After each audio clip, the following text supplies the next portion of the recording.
Hello and welcome to Sleepy Science. I'm so glad you're here. Maybe you stumbled in with a head full of noise. Maybe your thoughts are still echoing from the day. Or maybe you're simply someone who finds comfort in the soft unraveling of quiet, curious truths.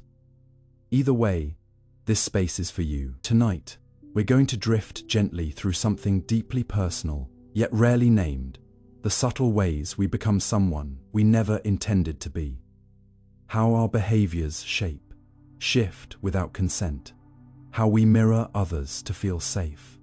How we trade authenticity for acceptance without even noticing. From the invisible pressures of labels to the quiet erosion of playfulness.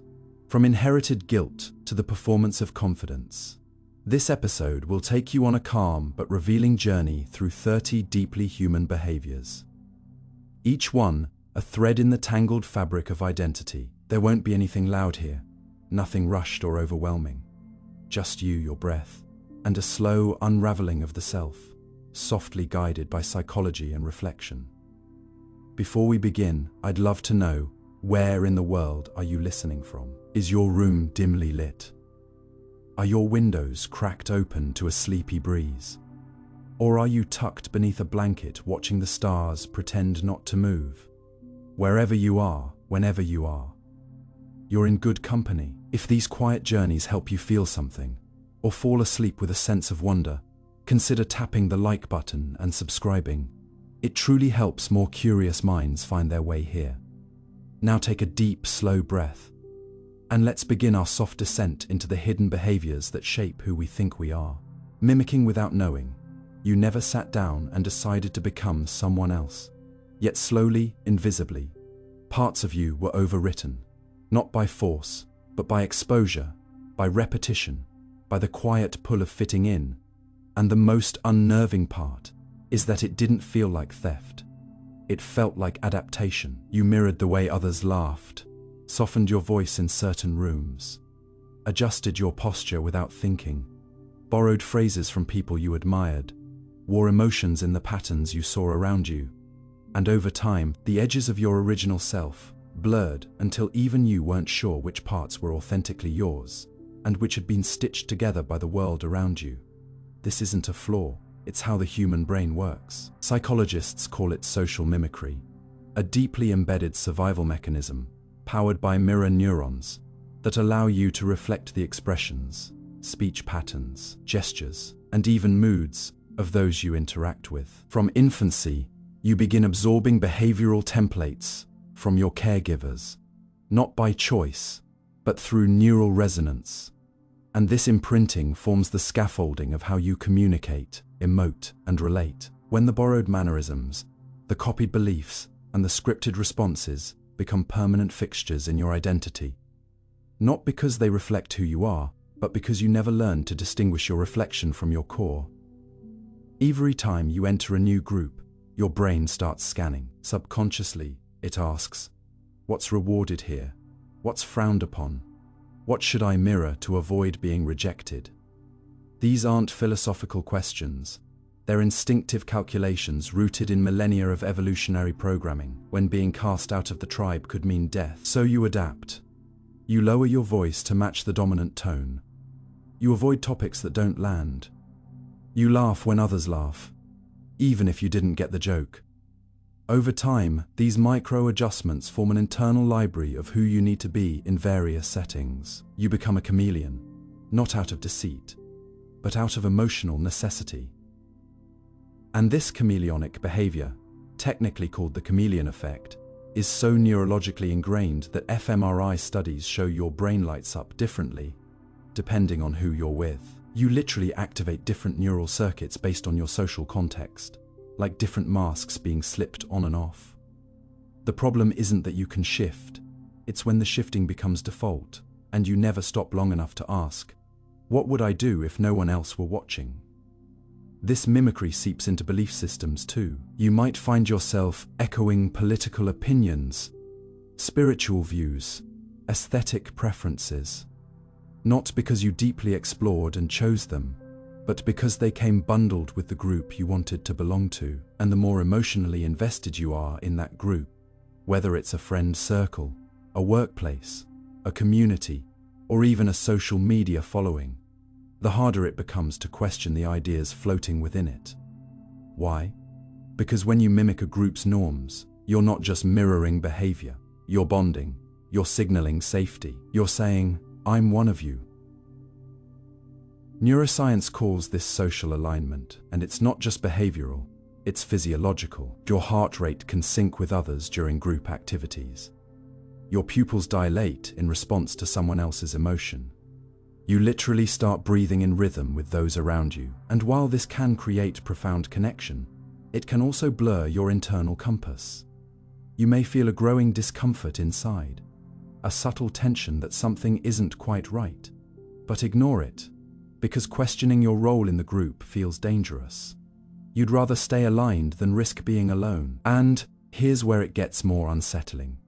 Mimicry without awareness doesn't just alter your behavior. It reshapes your memory, your preferences, your perception of reality. Cognitive psychologists have found that people can misremember their own opinions after being subtly influenced by group discussion. You might walk into a room believing one thing and leave convinced you've always believed another. Because the brain, eager for cohesion, rewrites your inner narrative to match the outer pressure. This isn't lying. This is how the mind protects social belonging. You may not even notice the switch. It happens through tone, through phrasing, through emotional contagion, a phenomenon where someone else's mood infects yours, pulling you into alignment without a word being spoken. And the more you absorb, the less you question, until the script you're living isn't just familiar, it's automatic. But what if you don't like the script? What if the personality you've grown into feels like a well-made costume that no longer breathes? This question matters, because the longer you mimic without reflection, the harder it becomes to hear your own voice beneath the echoes. You begin to forget your natural inclinations, your real desires. The things you used to enjoy before someone else's preference became more convenient to follow. This is especially visible in relationships. How often have you pretended to enjoy a song, a show, a habit, just to maintain harmony? How many times have you nodded along in conversations? Smiled at jokes you didn't like, said you were okay when you weren't because that's what was expected. These aren't dramatic lies, they're micro performances, but over time, they accumulate. They wear grooves in your sense of self, until one day, you realize you're not sure what's authentic and what's rehearsed.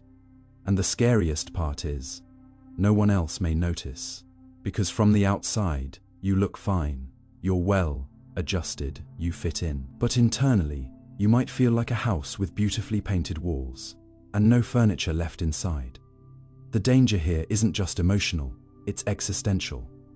When you live in constant mimicry, you lose the ability to make decisions rooted in personal truth. You choose careers, relationships, even life philosophies, not because they resonate, but because they're familiar, praised, expected. And then, when the friction comes, when you feel misaligned, stuck, unfulfilled, you blame yourself. You assume something's wrong with you, not realizing you've built a life around expectations that were never yours to begin with. This is why so many people experience what psychologists call identity diffusion, a state where the sense of self is so fragmented by external influences that it becomes difficult to make confident, meaningful choices. And in a world that rewards productivity over introspection, conformity over curiosity, it's no wonder this diffusion is common. We're rarely taught to ask, where did this behavior come from? Whose voice is this in my head? Would I still believe this if no one else expected me to? And yet, the human brain has a hidden gift, neuroplasticity, the ability to rewire itself in response to new experiences, thoughts, and choices. This means mimicry isn't destiny. The same pathways that formed through unconscious mirroring can be reshaped through conscious reflection. It starts with observation. Begin to notice when you shift, when your voice changes, when you defer without thinking, when your laughter feels hollow, when your decisions are more about optics than alignment. These moments aren't failures, they're signals.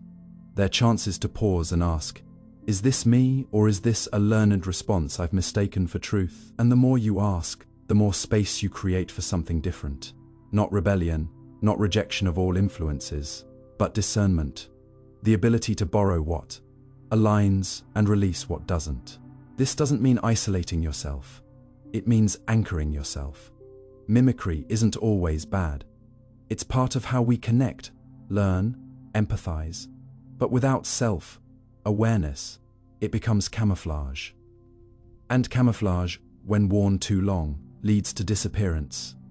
You stop being seen, not because others can't see you, but because you no longer know what's real to show. So the challenge isn't to eliminate all mimicry. It's to balance it with presence, with intentionality, with the courage to be consistent even when it's inconvenient, to hold your posture even when others bend, to speak in your voice even when it doesn't echo back. This journey is uncomfortable because when you begin to peel back the layers of mimicry, you might not find a solid, well-defined self underneath. You might find uncertainty, silence, the absence of old scripts. And that's okay. That's not emptiness. That's possibility. You don't need to replace mimicry with a new identity right away. You just need to reclaim your authorship. Moment by moment, choice by choice. Ask questions others stopped asking. Say no when the room expects yes. Feel boredom, discomfort, anger, without rushing to mirror how others react to them. And slowly, something different will emerge. Not a rigid self, but a responsive one. A self that's influenced, yes, but not determined. A self that can shift, but still knows where home is. Because in the end, the deepest danger of mimicking without knowing is not that you'll become someone else. It's that you'll become no one, a shadow of accumulated gestures, a mirror reflecting mirrors. But the moment you start noticing, questioning, choosing, that's the moment you begin to return. Not to who you were before the world taught you to bend, but to the version of you that can stand, that can see influence without being ruled by it, that can still connect, still empathize, still adapt, but without disappearing. And maybe that's what authenticity really is. Not a fixed trait, but the quiet, steady act of choosing to stay awake inside yourself. Even when the world begs you to sleepwalk in someone else's shape, living up to labels. They didn't hand you a label with malice. It often came wrapped in affection, admiration, or offhanded praise. You're the smart one, the responsible one, the strong one, the peacemaker, the funny kid, the overachiever, the quiet type. It was meant to describe you. But over time, it began to define you. You wore it like a badge, maybe even felt proud at first. But slowly, imperceptibly, it fused to your skin, and you forgot it wasn't you. And then came the pressure. Not the pressure to be excellent, but to be consistent, to match the expectation etched into the word someone once used to describe you. Because what was once a compliment became a script. And the more you lived it, the harder it was to admit you wanted to do something else. Feel something else. Be something else. Labels don't just shape perception, they distort freedom. And what makes this so quietly dangerous is that the people around you rarely notice. You look like you're thriving, you're fulfilling the prophecy, you're becoming exactly what they said you would, but inside you might be shrinking, flattened to a role that was never supposed to be your full self. Social psychology shows us that labeling is not just language, it's influence. The expectations encoded in a label often act like self-fulfilling prophecies. If you're told you're a leader, you begin to take charge. If you're told you're disorganized, you stop trying to manage chaos. If you're called shy, you may speak less, not because you don't have something to say, but because the script doesn't have any dialogue for you. And this psychological phenomenon, known as the labeling effect, begins in childhood but echoes for decades. The moment someone defines your traits, your brain takes note. You start scanning for evidence to support that definition. You play the part because it feels familiar, praised, accepted, but the truth is, you're often playing the same act over and over, not because it's who you are, but because you forgot that stepping off stage is even an option.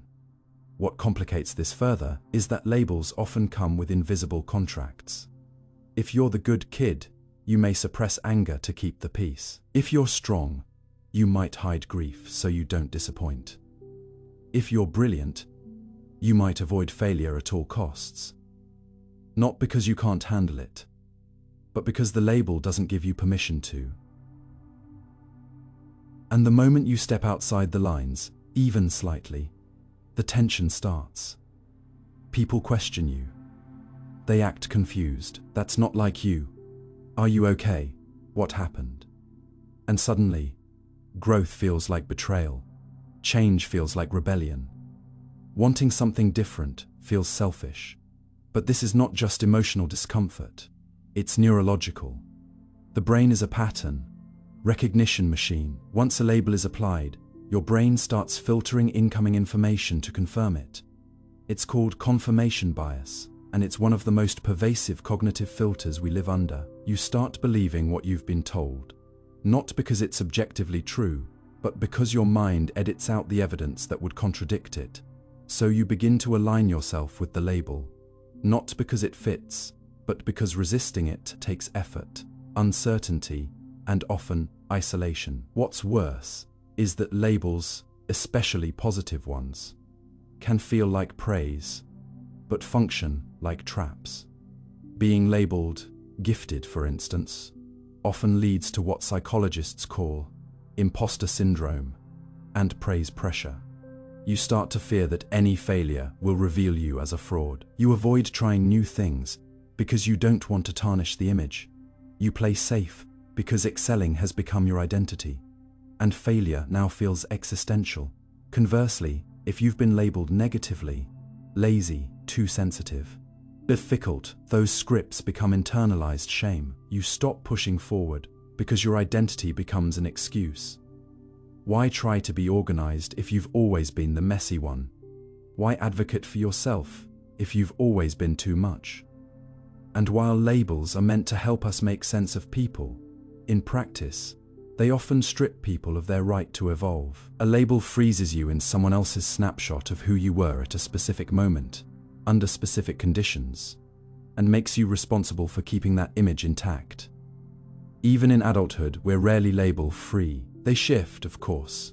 Now you're the reliable employee, the supportive partner, the one who always has it together. And these adult labels come with even subtler pressure. You feel like you can't be overwhelmed, can't ask for help, can't question your path, because people rely on you being who you've always been. And yet, the older you get, the more those roles begin to suffocate. You start to wonder who you would have become if you weren't trying so hard to match a description. You start to crave room to be inconsistent, to be unsure, to fail, to grow. But the people around you, even the ones who love you, may not have space for that. Not because they're cruel, but because change is inconvenient for others when they've built expectations around your predictability. So you keep performing, silently drifting further from yourself. There's also a cultural component. In many societies, especially collectivist ones, labels aren't just personal, they're social roles. You're the firstborn, the heir, the hope of the family, the caretaker. These aren't just identities, they're responsibilities. And when you begin to question them, the backlash isn't just interpersonal. It feels like betrayal of your heritage, your duty, your place in the family system. This pressure can be subtle or suffocating, and often, people internalize it so deeply that even imagining a different path brings guilt. But psychology reminds us, guilt isn't always a sign of wrongdoing. Sometimes it's just the emotional friction of stepping out of someone else's definition of you. And that friction, while uncomfortable, is also the first sign of freedom. So what's the way out? It starts with recognizing that labels are tools, not truths. They can help us communicate, understand, organize. But they are not cages unless we let them be. You are not your role, you are not your label. You are a process, a movement, a dynamic unfolding of thoughts, experiences, and choices. And just because something has always been said about you, doesn't mean it always has to be true. You can be strong and still cry. You can be smart and still ask questions. You can be the funny one and still feel deeply serious things. You can be the calm one and still have anger, passion, intensity. Because no label can hold the complexity of a human being who's still becoming. Sometimes the most radical act of identity is not to adopt a new label, but to let go of needing one at all, to be undefined, unboxed in motion. And while this might unsettle others, who want to know what you are, who you are, what to expect, it will begin to restore something precious. Your ability to surprise yourself, to rediscover forgotten parts, to explore new desires, to rewrite the narrative, not with a dramatic gesture, but with quiet choices, saying no when you're expected to say yes, resting when you're expected to push through, speaking up when you're expected to stay silent. These moments don't always feel like rebellion, but they are. They are the slow unraveling of the label, the subtle return of your voice. And no, it's not easy. Because the fear of disappointing others, of being misunderstood, of losing approval, it's real. You might lose connection with people who only knew how to love the version of you that fit their script. But what you'll gain is deeper alignment, the inner sense that your life reflects who you actually are, not just who you've been told to be. And from that place, relationships become more honest, work becomes more meaningful, choices become less about image and more about truth. You stop living up to a label and start living from within. So the next time someone calls you something, smart, lazy, resilient, cold, helpful, broken, golden, pause, ask yourself, is this label helping me grow or keeping me still?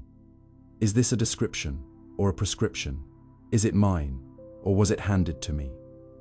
You may not have chosen your earliest labels, but you get to choose what you carry forward. You get to decide what story you tell with your life, not the one others wrote for you, but the one you're ready to write now, line by line, moment by moment, without needing to fit inside anyone's definition, but your own. Socially trained desires. You probably think your desires are your own, carved by experience, refined by taste, driven by some deep inner compass. But what if that compass was calibrated by forces you never consented to? What if the things you want, chase, obsess over, even suffer for were quietly programmed into you not through logic or discovery, but through exposure, imitation, and reward? What if your desires weren't born from your soul, but trained into your nervous system by repetition, approval, and cultural saturation? This isn't conspiracy, it's psychology. From the moment you are born, your brain begins scanning its environment for cues on what is valuable, admirable, necessary. You watch what others pursue and assume it is worth pursuing. You hear applause after certain behaviors and crave that applause for yourself. This begins before language. A baby smiles, sees a smile back, and learns that approval feels good. As you grow, that loop becomes more complex. You start mimicking not just behavior, but aspiration. You want what others want, not because it's meaningful, but because it's modeled. You want to be admired, to be wanted, to be praised. And in a world where algorithms, marketing, peer groups, and prestige all converge to amplify certain patterns, your deepest cravings may not be as personal as you think.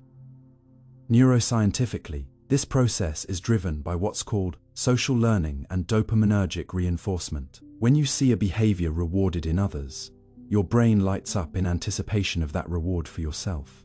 Even if the desire for that thing didn't exist until you witnessed it. You didn't always want the high-paying job, the expensive shoes, the sculpted body, the curated life, the follower count, the minimalist home, the romantic drama, the productivity obsession, the glow-up, the aesthetic.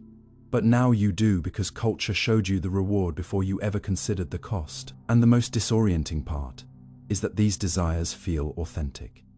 They feel like you because desire is not just mental, it's somatic. When your body reacts with craving, it sends a signal that the feeling must be real. But real doesn't mean original. Your brain has been shaped by constant exposure to collective aspiration. Through media, through family, through education, through subtle social reinforcement. The dopamine spikes you feel when you get attention, when you are validated, when you're admired for having or achieving something.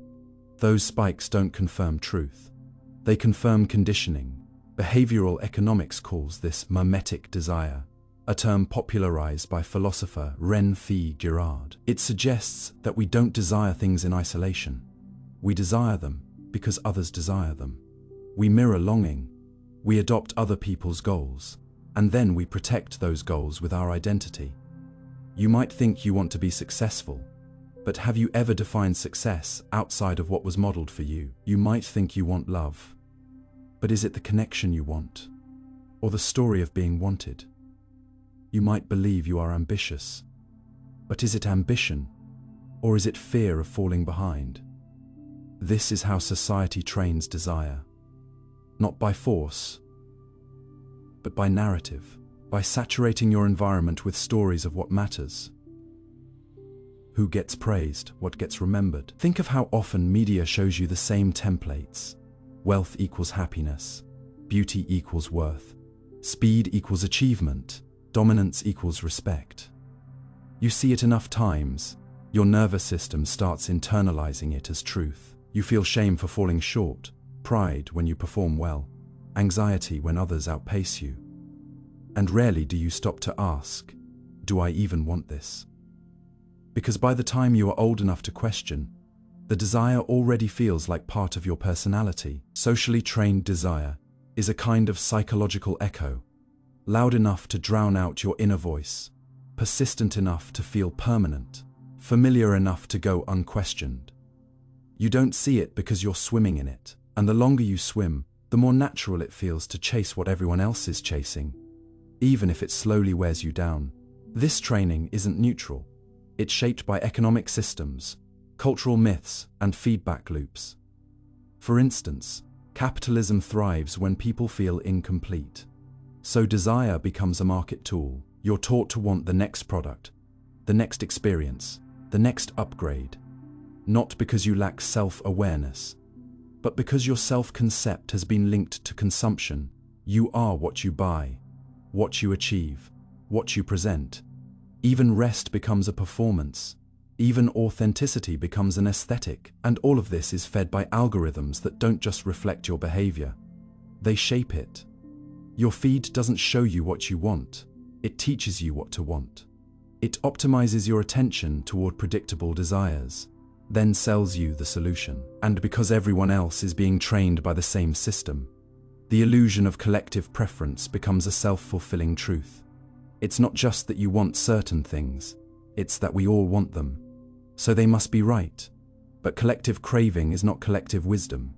It's often just mass repetition. So what's the cost? The cost is not just burnout or dissatisfaction. It's confusion. You wake up one day in a life that looks correct from the outside, but feels foreign from the inside.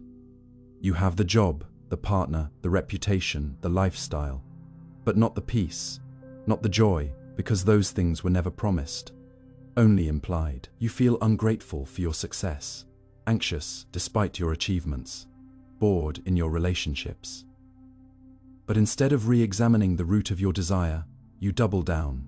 You assume you didn't chase hard enough, didn't optimize, didn't earn it fully. So you chase again, harder, faster, louder, and the wheel turns. Because that's how socially trained desire works.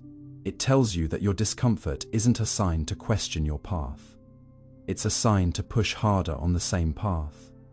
But what if your suffering isn't from failing to meet your desires, but from adopting desires that were never yours? Breaking this cycle isn't simple, because once desire is installed, it becomes emotionally sticky. Saying, "I don't want this anymore," feels like failure, like betrayal, like death of identity. But psychological liberation begins with doubt. Not nihilism, not detachment, just doubt. The slow, courageous act of asking, "Who taught me to want this? When did I first believe this mattered? Have I ever felt joy pursuing this? Or just relief from not falling behind?" These questions don't erase desire. They clarify it. They help separate the signal from the noise. And in that clarity, a strange freedom appears. Not because you stop wanting, but because you begin choosing.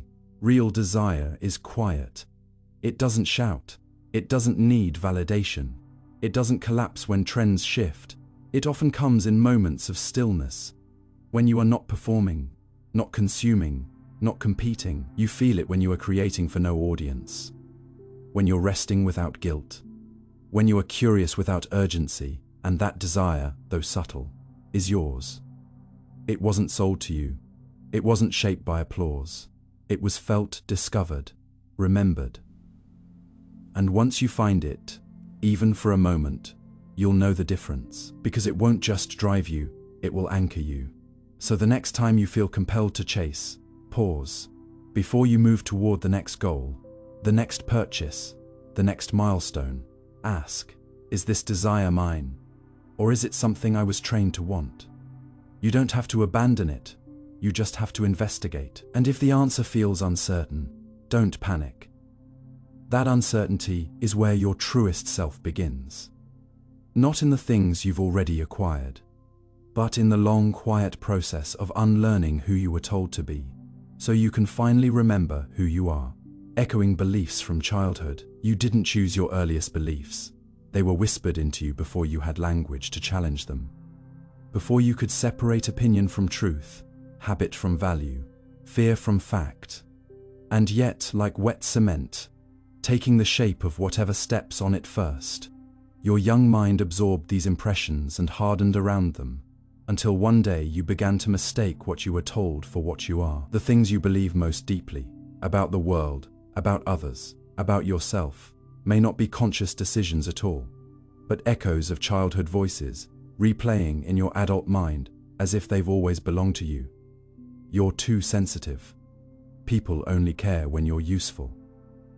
Crying is weakness. Money is the only security. You have to earn love. These weren't just passing remarks, they were programming. Repeated in tone, in body language, in consequences, not always cruelly, but persistently. And your young brain, eager to survive and belong, did what it was designed to do. It listened, it mirrored, it believed. This process is called core belief formation, and it's not philosophical. It's neurological. Your brain, especially before age 7, is in a highly plastic state, dominated by theta brainwaves that make you especially receptive to suggestion. That's not a flaw. It's a feature designed for fast learning. But it means that before you had the tools to question, you were already building your reality with someone else's blueprints. And unless you've consciously revisited those early messages, you may still be living in a world they silently created.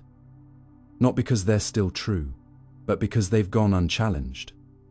These inherited beliefs don't just shape your thoughts, they shape your patterns. If you were taught, for example, that conflict is dangerous, you may become a peacemaker, not out of virtue, but out of fear. If you learned that achievement earns affection, you might chase success endlessly, not for the love of the craft, but to avoid the terror of feeling invisible. And the most disorienting part, you'll probably defend these beliefs. You'll say, that's just how I am. But is it?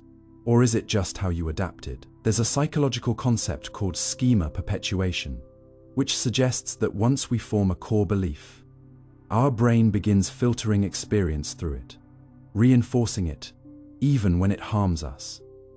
You'll notice and remember things that support your early beliefs and dismiss what contradicts them. If you believe you're not lovable, you'll interpret neutral behavior as rejection.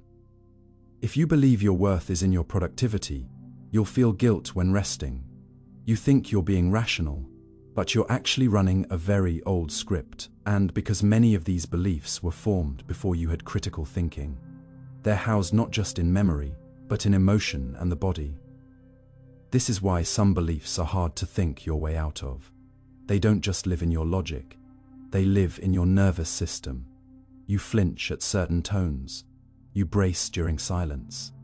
You avoid certain types of attention. It's not because of what's happening now, it's because of what happened then. Childhood beliefs become emotional reflexes, and unless they're examined, they become the invisible architecture of your adulthood. This is what therapists call inner child work, not a cute metaphor, but a serious exploration of the unconscious frameworks that dictate your adult choices. It asks, what beliefs did I inherit, and do they still serve me? But most people never ask, because early beliefs often masquerade as truth. You don't think, I believe I have to earn love. You think, I'm not lovable unless I prove my worth.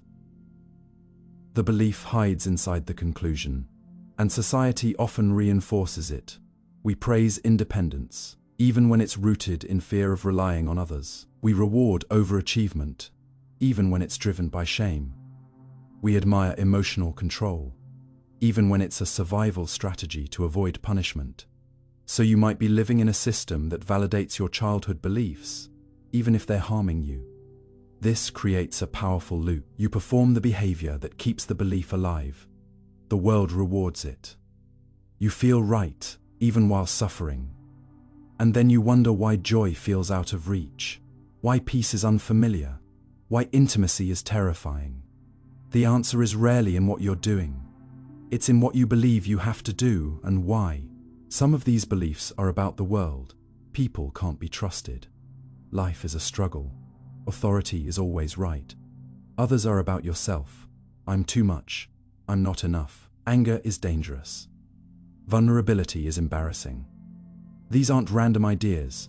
They're messages you absorbed directly or indirectly, from the people who raised you, from the culture you lived in, from the survival strategies you developed when you didn't feel safe, seen, or accepted. And because children blame themselves to make sense of pain, many of your beliefs about yourself are actually reflections of other people's limitations.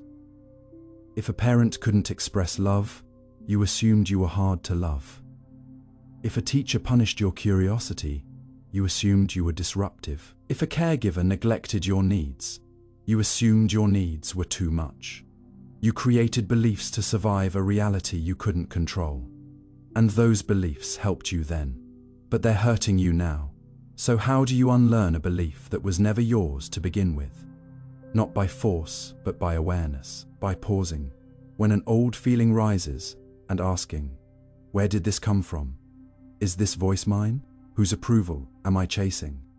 Whose criticism am I avoiding? These aren't casual questions, they're doorways. Behind them live the memories, the moments, the patterns that first installed the belief. And when you trace a belief back to its origin, you often find a frightened, confused, or isolated child. Not broken, but misinformed. And that child doesn't need to be fixed.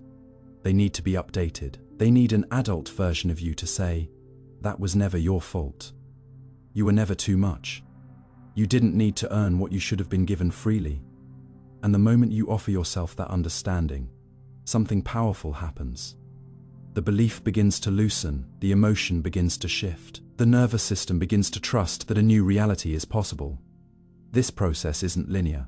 Sometimes, you'll recognize a belief and still act on it. That's okay. Insight isn't control. It's the beginning of choice.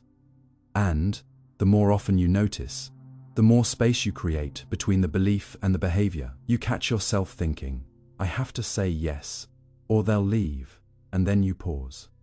You remember, that was your childhood fear, not today's truth. And in that pause, you reclaim something precious: agency. You don't have to obey every echo. You can let them ring and still choose differently. That's not denial, that's evolution. And slowly, your inner landscape begins to shift. Not because the past changed, but because your relationship to it did. You stop defining yourself by beliefs born in confusion. You start recognizing your value apart from performance. You allow rest without guilt. You ask for help without shame. You feel your feelings without labeling them dangerous. And that inner child, once burdened with mistaken beliefs, becomes a companion, not a controller. You don't silence them. You listen, then lead. So the next time you catch yourself thinking something harsh, rigid, fearful, or hopeless, pause, ask, whose belief is this? Do I still agree? Would I teach this to a child I love? Because if the answer is no, it doesn't belong in your mind anymore. You are allowed to update your beliefs. You are allowed to choose again. And in doing so, you don't betray your past. You free it. You honor the version of you that once needed those beliefs to survive. And gently show them there's more than one way to live. That safety can come without control. That love doesn't need to be earned. That truth isn't always loud, but it's always yours to remember. Inheriting guilt. Not all burdens are carried by choice. Some are inherited in silence, passed down not through genetics, but through glances, sighs, unspoken expectations, and unfinished stories that linger like dust in family homes and unchallenged traditions. And what's most unsettling is that you might not even realize you're carrying them until you begin to feel heavy in places no one can see. Guilt, when inherited, doesn't arrive with an explanation or a timestamp. It comes disguised as duty, humility, self-sacrifice, or the quiet voice inside that whispers, "You shouldn't complain." When you are overwhelmed, you owe them everything. When you are simply existing, you're being selfish when you try to set a boundary. It sounds like your own voice, but it isn't. It's the echo of others' pain that you were taught to absorb as part of loving them. Psychologists call this intergenerational guilt. And it's not just emotional, it's neurological and cultural. Studies in epigenetics have shown that trauma and stress responses can be passed biologically, altering gene expression in future generations. But more commonly, guilt is passed through behaviors, through silence, through modeled emotional patterns that teach children not just what to feel, but what not to feel. If someone in your family learned to endure instead of express, you may grow up apologizing for your needs. If someone before you was denied rest, you may feel guilty when you slow down. If grief was swallowed and never named, you may inherit the ache without the context, and still feel the responsibility to make it right, even when you don't know what's broken. Inherited guilt doesn't always come from trauma. It often comes from love, from wanting to make things easier for those who came before, from internalizing their sacrifices as debts you must repay. And this repayment isn't always obvious. It hides in your career choices, your relationships, your silence. Maybe you feel guilty for surpassing your parents' success, so you unconsciously limit yourself. Maybe you feel guilt when you spend money on yourself, because someone once taught you that joy is indulgent. Maybe you feel guilty for wanting more because someone before you taught you to be grateful, and somewhere along the way, you confuse gratitude with settling. These inherited messages become part of your internal framework. And because they often remain unspoken, they grow roots in your identity. They become truths, not because you've examined them, but because you've never questioned them. And yet, just beneath the guilt, there's often a deeper fear that if you stop carrying the burden, you'll betray the people who gave you everything. That if you choose ease, you're dismissing their hardship. That if you speak honestly, you're dishonoring their silence. But guilt is not proof of loyalty, and carrying pain you didn't cause doesn't heal the people who felt it first. The psychology behind inherited guilt also connects to family systems theory, which suggests that families function like emotional ecosystems. When one member suppresses a need or absorbs the emotions of others, it creates balance in the short term, but imbalance in the long run. Often, the most sensitive or empathetic member of the system unconsciously takes on the emotional weight others avoid. You become the caretaker, the fixer, the emotional sponge, not because anyone asked, but because someone had to. Over time, you mistake this role for your identity. You feel responsible for other people's moods, happiness, healing. You say, "It's just who I am," but it's not. It's who you had to become in order to feel safe, accepted, connected. And when guilt is reinforced by a sense of belonging, it becomes even harder to release. You fear that if you stop playing the role, you'll lose the love that came with it. But love that requires guilt to sustain itself isn't love. It's obligation dressed as intimacy. One of the most damaging effects of inherited guilt is how it distorts your sense of agency. You begin to believe that self-care is selfish, that joy must be justified, that success requires sacrifice. You hesitate to take up space, to ask for help, to rest. You live with a background hum of, "I owe the world something." And because the debt is vague, you never feel like you've paid enough. This is how guilt becomes chronic, not through obvious wrongdoing, but through subtle, lifelong feelings of not being enough or doing too much. And the cost isn't just emotional. It's physical. Chronic guilt activates stress responses in the body. Elevated cortisol, disrupted sleep, tension, fatigue. You may call it burnout, anxiety, low self-esteem, but often at the root is the inherited belief that your existence must justify itself. So how do you untangle guilt that was never truly yours? First, you name it. Guilt thrives in ambiguity. The more specific you get, the more power you take back. Ask yourself, what exactly do I feel guilty for? Who taught me that this was wrong? Is this a belief I chose, or one I inherited? These questions are not easy. They often lead to grief, because in naming what was passed down, you also begin to see what was lost. Authenticity, freedom, permission to feel. And yet, this grief is sacred. It's the first sign that you are separating from the guilt, that you are no longer willing to carry what was never yours to begin with. And from this place, a new kind of choice emerges. The choice to honor your past without being ruled by it. This doesn't mean rejecting your family, your culture, or your history. It means redefining your relationship to it.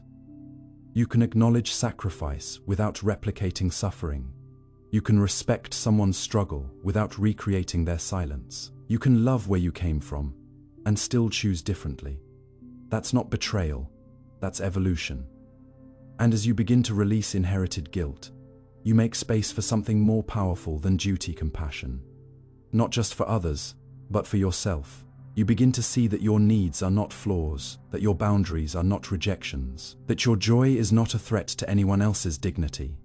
And in reclaiming your emotional autonomy, you begin to show others what's possible, not through preaching, but through presence.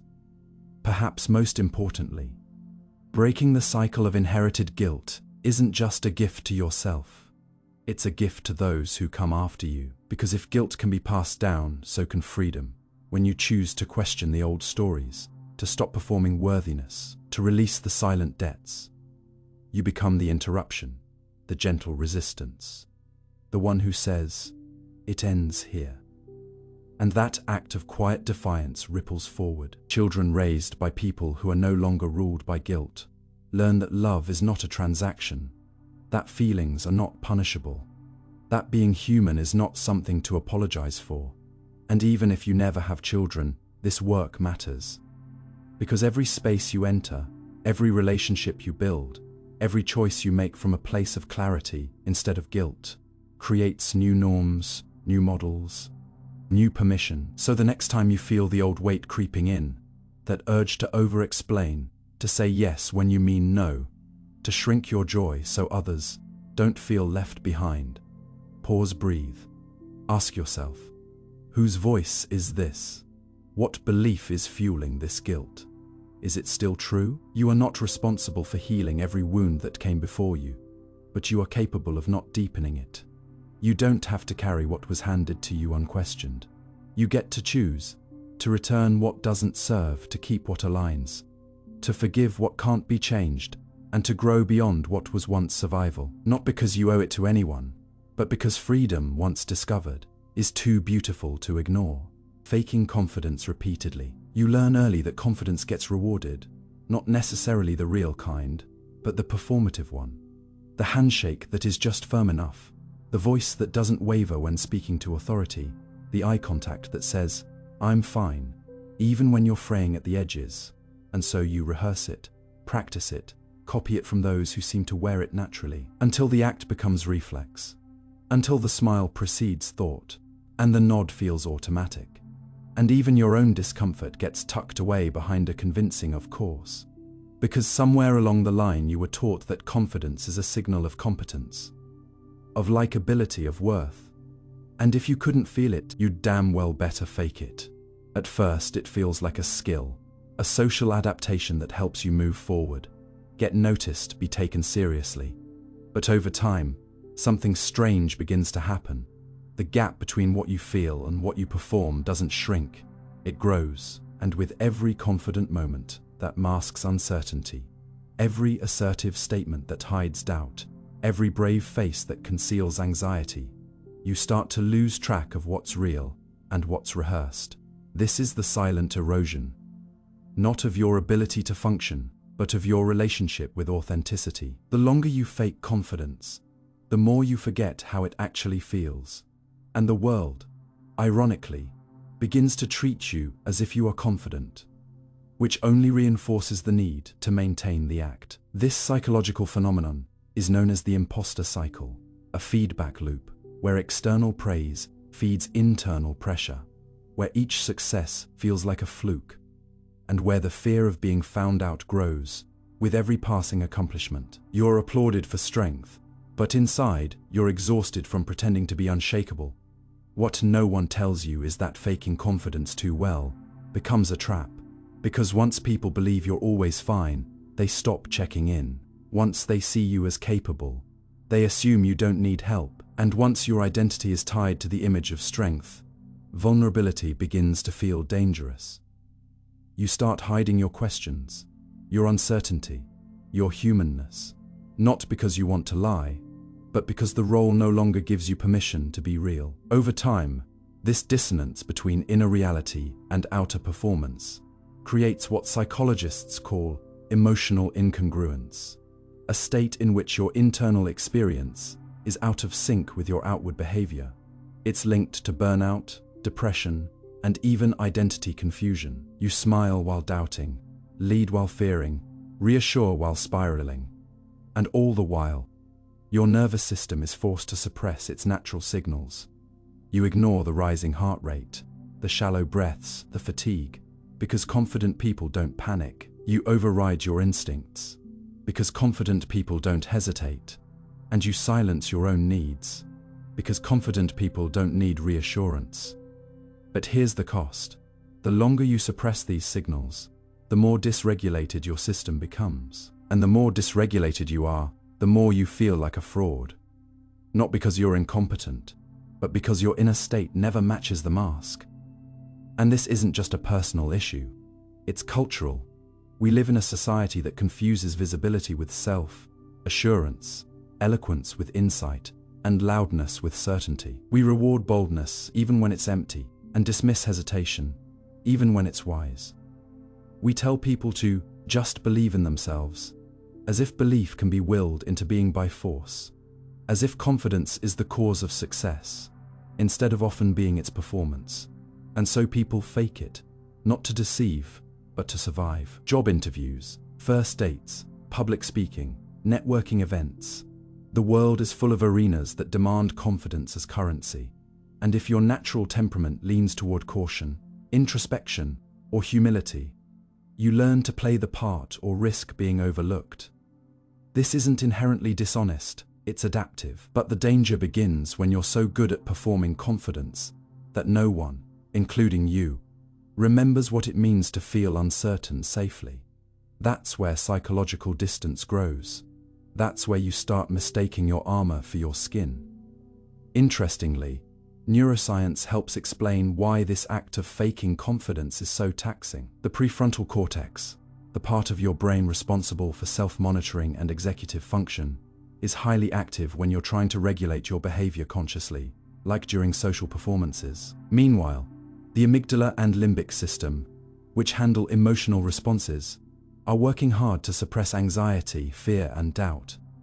This dual system tension creates a kind of cognitive overload. You're managing impressions while managing emotions, and that uses a lot of energy. Over time, this mental load leads to fatigue, emotional blunting, and in some cases, chronic stress symptoms. You're not just tired, you're running two selves at once, the one who feels and the one who performs, and they rarely meet. But perhaps the most heartbreaking part is that many people who fake confidence repeatedly begin to believe they're the only ones doing it, because everyone else looks so sure of themselves, because no one else admits to rehearsing conversations in their head, or overanalyzing text messages, or bracing for criticism that never comes. The truth is, most people are faking it. at least sometimes. Confidence, real confidence, is situational. It fluctuates. It grows from competence and comfort over time, not from sheer will. And yet we perpetuate the myth that some people are just born certain, that doubt is weakness, that humility is insecurity, so we hide. And by hiding, we reinforce the illusion for others, who then feel compelled to do the same. It becomes a collective charade of composure, each of us waiting for someone else to be real first. So, how do you break this cycle without losing the social ground you've gained? It starts with recognizing that faking confidence isn't a failure. It was a survival strategy. It got you through interviews, presentations, conflict, rejection. It helped you function in a world that often punishes openness. But now, maybe, it's time to update the strategy, not by throwing away everything you've built, but by slowly making space for congruence. That doesn't mean announcing your insecurities on stage or oversharing to strangers.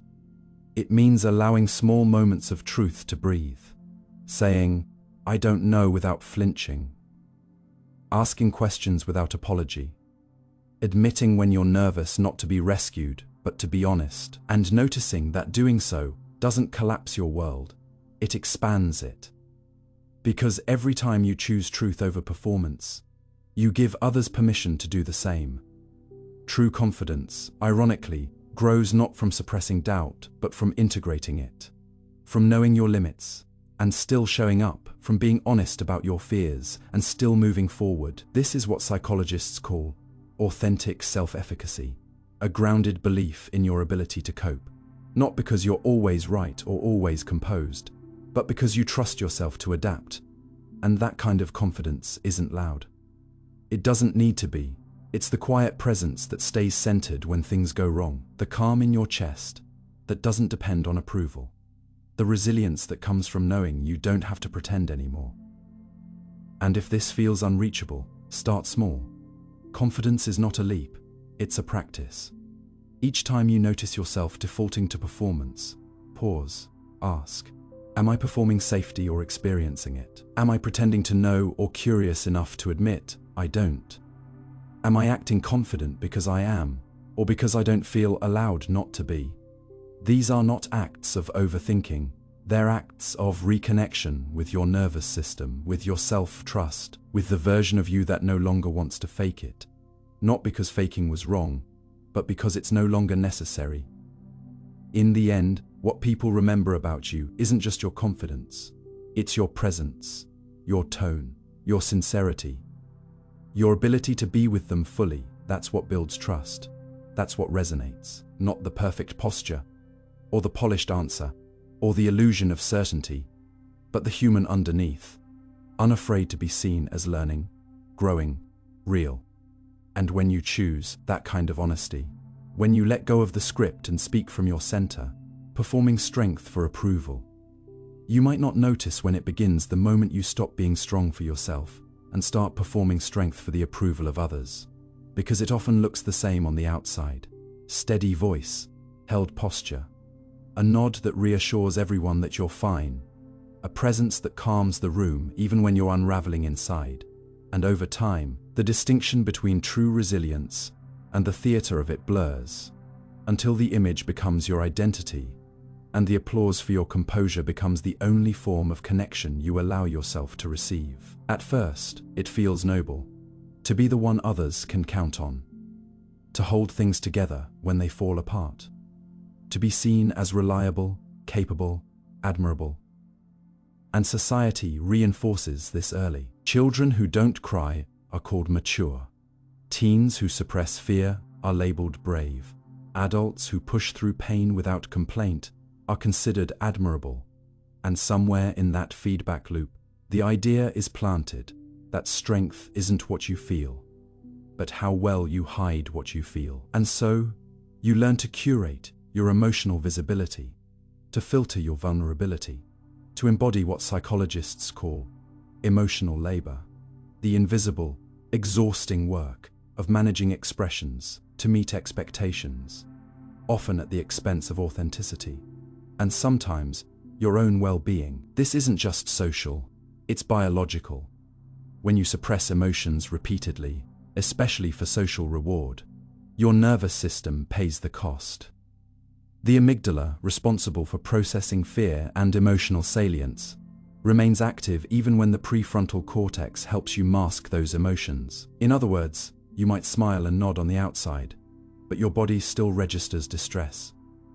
Over time, this mismatch leads to emotional dissonance, a conflict between internal experience and outward expression, and it's exhausting. Not immediately, not dramatically, but gradually, like a slow leak in your sense of self. Because when strength becomes a performance, honesty becomes a risk. What makes this dynamic particularly insidious is how it's often rewarded in both subtle and public ways. The friend who never breaks down becomes the rock. The coworker who never complains becomes the leader. The partner who always reassures becomes emotionally strong, and in each of these roles, approval grows. But so does isolation. Because with every reinforcement that your strength is useful to others, your permission to be human shrinks. Eventually, you may begin to feel like you're not allowed to struggle, that your worth is tied to your composure, that if you're vulnerable, you'll lose the very connections you've built through being strong. This creates what psychologists refer to as role entrapment, when a person becomes locked into a persona that no longer serves them but feels impossible to exit without disappointing others. And that disappointment, real or imagined, can feel like emotional exile, so you stay. You keep showing up strong, even when you're breaking. You keep solving problems, even when you want to scream. You keep saying, "It's okay," even when it's not. Because strength has become your currency, and to stop performing, it feels like going bankrupt. But what's often missed in this story is how performing strength rewires your self-concept. Not only do others expect you to be strong, you begin to expect it of yourself. You berate yourself for needing help. You feel guilt when you rest. You minimize your own pain because others have it worse. You become your own suppressor. And the danger here is not just emotional. It's neurological. Chronic suppression of emotions, especially under social pressure, has been linked to elevated cortisol levels, weakened immune function, and increased risk for anxiety disorders. In fact, studies in affective neuroscience show that individuals who habitually perform strength while feeling overwhelmed internally exhibit greater neural activity in regions associated with cognitive control, meaning they're constantly working harder to regulate emotion, even in mundane interactions. This constant regulation depletes cognitive resources, increases fatigue, and ironically, reduces actual resilience. You're not getting stronger, you're becoming more brittle, because strength, in its healthiest form, is flexible, it bends, it breathes. It allows for uncertainty, softness, and self-compassion. Performed strength, however, is rigid. It doesn't allow cracks. And anything that can't crack can't heal. And yet, the fear of letting go of the performance is real. You might wonder, if I stop being strong, who will be there for them? If I fall apart, will anyone catch me? If I admit, I'm not okay, will I still be respected, loved, needed? These questions aren't signs of weakness. They're signs of emotional self-awareness, and answering them doesn't require abandoning your strength. It requires redefining it. Real strength isn't the absence of struggle.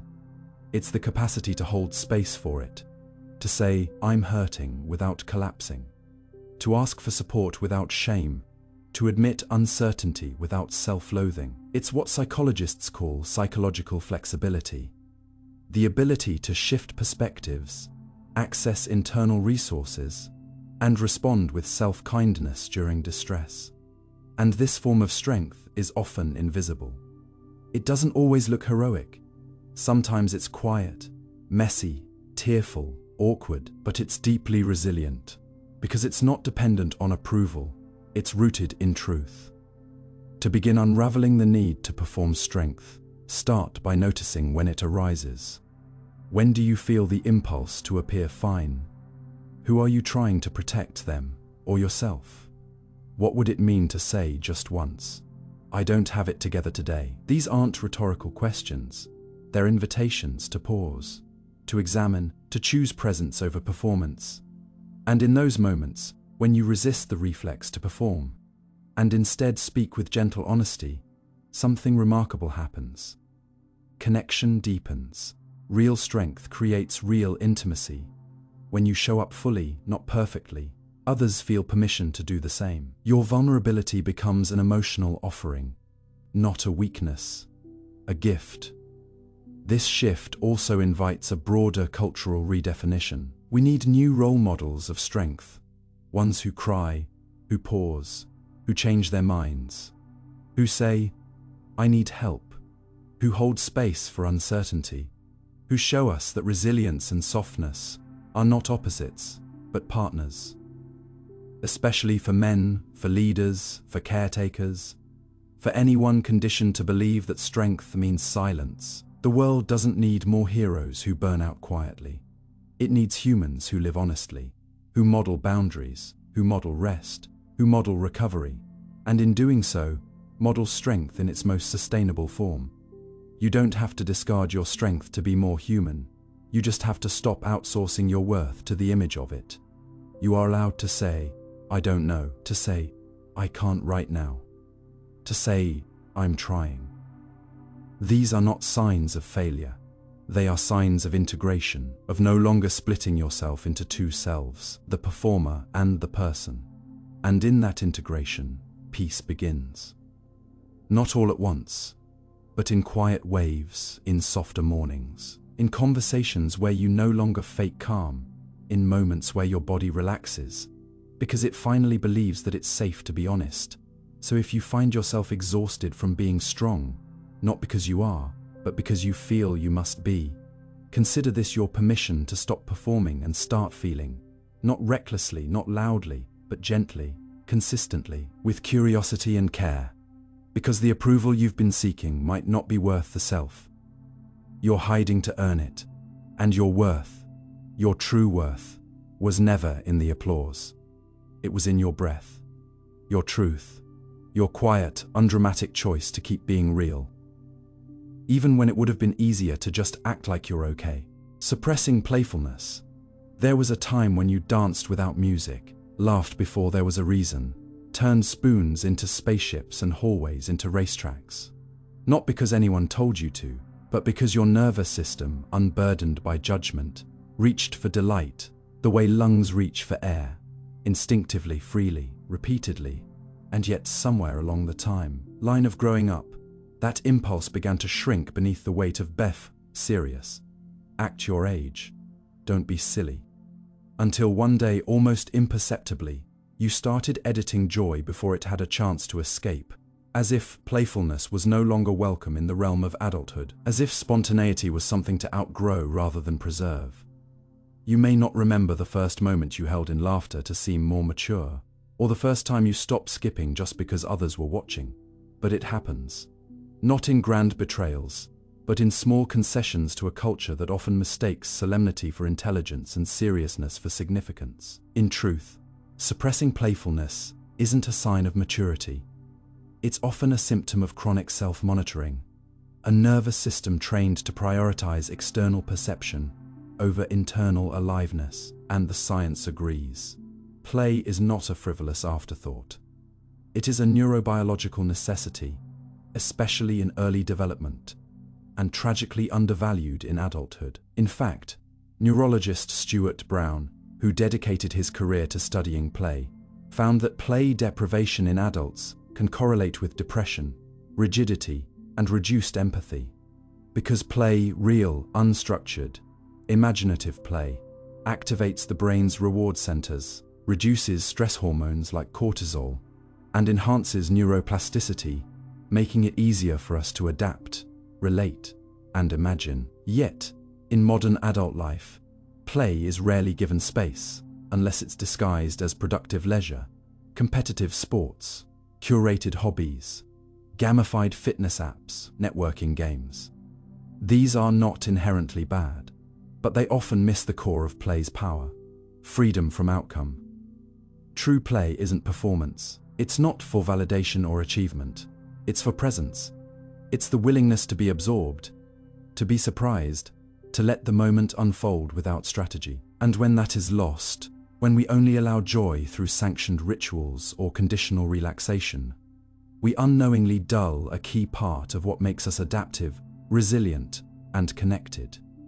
This is more than emotional, it's structural. Brain imaging studies show that play engages the prefrontal cortex, which governs decision making, impulse control, and creativity, while also activating subcortical areas tied to emotional processing and motor skills. It's one of the few activities that lights up multiple regions of the brain at once, creating harmony between logic and emotion, instinct and intention.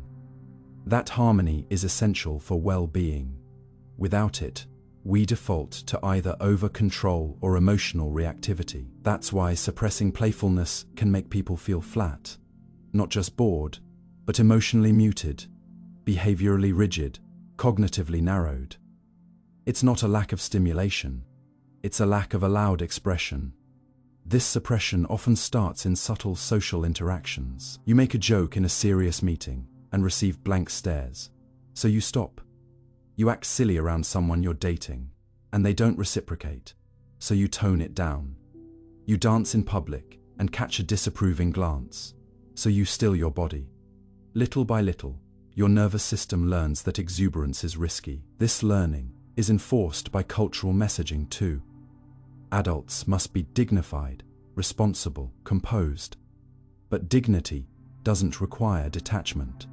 Responsibility doesn't demand rigidity. And composure isn't the same as emotional constipation. The real question becomes, what are we afraid will happen if we let play return? Will we look foolish, immature, less credible perhaps? But what is the cost of eternal seriousness? What is the emotional tax of always being the composed one? It's disconnection, not only from others, but from the spontaneous parts of yourself that once knew how to explore without agenda. And that disconnection isn't harmless. It affects relationships, creativity, parenting, problem solving. Play teaches flexibility, the ability to shift roles and perspectives, essential for empathy. That's why children who play in diverse, unstructured ways often grow into adults with better conflict resolution skills. The opposite is also true.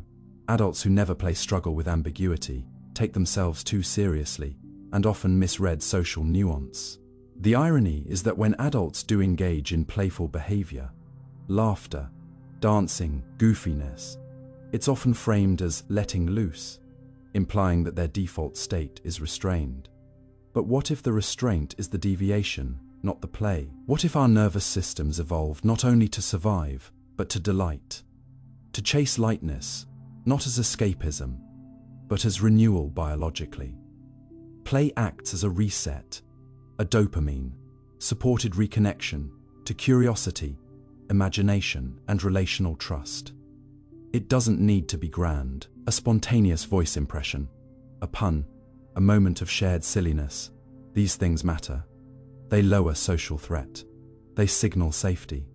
That's why laughter in groups synchronizes brain activity and heart rate. It's not trivial, it's tribal. Play isn't decoration, it's glue. Without it, connection becomes transactional and performance. Based with it, we rehumanize each other. We soften. We remember we're not only machines grinding toward goals, but creatures built for awe and mischief, and the gentle disorder of wonder. Reclaiming playfulness doesn't mean regressing into irresponsibility. It means allowing the full spectrum of human expression to live in your daily life. You can be serious and silly, capable and clumsy, wise and weird. These are not contradictions. They are signs of wholeness. The most compelling people you know probably aren't just smart or competent. They're alive. They make you laugh. They surprise you. They surprise themselves. Because they're not bound by a narrow performance of adulthood. They've retained access to the part of themselves that can still see shapes in clouds, that still giggles uncontrollably, that still sings the wrong lyrics on purpose. And these aren't just charming quirks. They're portals back to presence. If you've lost yours, it's not too late. You can begin again in small ways. Watch a comedy without shame. Make a bad drawing, invent a game. Use a ridiculous voice for your pet. Let your body move in a way that feels fun, not flattering. These aren't distractions. They're reminders. You are more than a producer. You are not here only to optimize. You are here, in part, to enjoy. And joy, at its most honest, has always looked a lot like play. So if you've spent years suppressing playfulness, not because you wanted to, but because you felt you had to, let this be an invitation to loosen, not recklessly, but curiously. The world doesn't need more adults who forget how to laugh. It needs more people who remember that laughter is resilience, that joy is not the reward for finishing the work. It is the work sometimes. It is how we stay connected to each other and to ourselves when everything else starts to feel too heavy.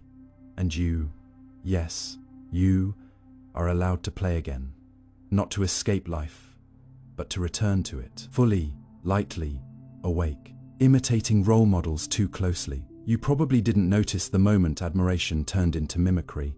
It never announces itself as a crossing, but slides in softly, cloaked in inspiration, wrapped in the language of, "They're just who I look up to," until one day your gestures are theirs. Your phrasing echoes their tone, your choices reflect a script that was never entirely yours, and you're no longer following a path, but tracing someone else's footprints, so exactly that your own identity blurs beneath the weight of reverence. Not because you're inauthentic, but because the desire to belong, to be guided, to anchor yourself to something admirable, is one of the most deeply human instincts we have. We all need models, figures who show us what's possible, who pull us forward, who embody traits we value or crave. But when emulation becomes unconscious replication, when we internalize not just lessons, but the entire emotional blueprint of someone else's life, we risk slowly surrendering our own agency in favor of performative belonging, and in doing so, become not more empowered, but more invisible. Psychology calls this social modeling, and it begins early, as children. We watch adults to learn how to behave, how to navigate social systems, how to survive.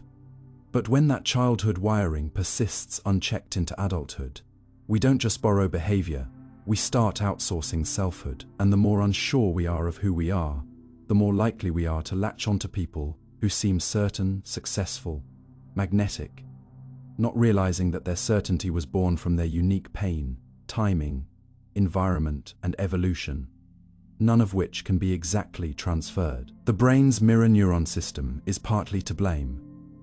It's a built-in imitation mechanism, activated when we observe others performing actions, designed to help us empathize and learn through example.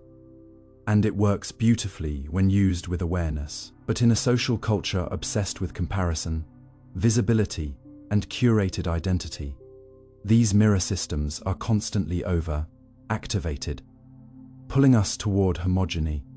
We imitate not because we're shallow, but because imitation feels safe. It provides a template. But here's the paradox. While imitation offers structure, it often obscures self-inquiry. You begin making decisions, not based on what resonates, but on what aligns with the persona you've absorbed. You buy the same books, wear the same brands, share the same opinions, adopt the same tone of voice, the same filters of perception. And with each subtle copy, a part of you, the unsure, strange, creative, contradictory, unpredictable part gets pushed aside. At first, this may feel like growth. You're improving. You're aligning with success. You're absorbing excellence. But over time, what looks like growth can become a cage. You're no longer evolving. You're impersonating. You're living someone else's life in your skin. And maybe the worst part is, people praise you for it. They tell you how much you remind them of so, and so. They compliment your control, your clarity, your polish, not realizing they're applauding a performance that cost you something very real: your messiness, your intuition, your idiosyncrasies, your voice. Neurologically, when we imitate, our brain gets dopamine, not just from action, but from alignment, from the feeling of doing what should be done, which reinforces the behavior. This is the danger of modeling without mindfulness. The more we repeat, the more it becomes habitual, the more it feels like us, and unless interrupted by conscious reflection, those patterns harden into personality traits we never truly chose. This isn't a condemnation of role models. In fact, it's a reminder of how powerful they are. The people we idolize shape us more than we like to admit. Their language becomes our language. Their fears become our boundaries. Their ambitions become our goals. Their wounds become our worldview. And while influence is inevitable, the lack of discernment is not. We can admire someone without becoming them. We can be moved by a voice without muting our own. The question isn't, do you have role models? The question is, are you using them to reveal yourself or to replace yourself? Because there's a difference between inspiration and substitution. Inspiration expands you. Substitution erases you. And the truth is, the closer you get to someone else's truth, the more yours needs space to breathe, to question, to contradict. What often fuels this imitation is not just admiration, but insecurity. A quiet belief that you're not enough as you are, so you reach for someone else's and try to wear it like a second skin. You think, if I can sound like them, think like them, live like them, maybe I'll finally be seen as worthy. But that worth comes at a cost, because it's borrowed, and borrowed identity always has an expiration date. Eventually, your nervous system catches on. You feel hollow even when you're praised. You feel disconnected from the things that once brought you joy. You feel like a guest inside your own life, and no amount of external affirmation can fill the ache of self-abandonment. The cure isn't to reject all influence. It's to turn your gaze inward and ask, what do I actually believe? What feels right in my body? What excites me when no one's watching? What parts of myself have I quieted because they didn't fit the mold? This isn't easy work, because self-discovery is much messier than imitation. There's no script, no guarantee, no applause. Just a slow, honest unfolding of preferences, desires, contradictions, and truths that are yours alone to navigate. This process of individuation, of peeling back the layers of internalized influence, is central to adult development.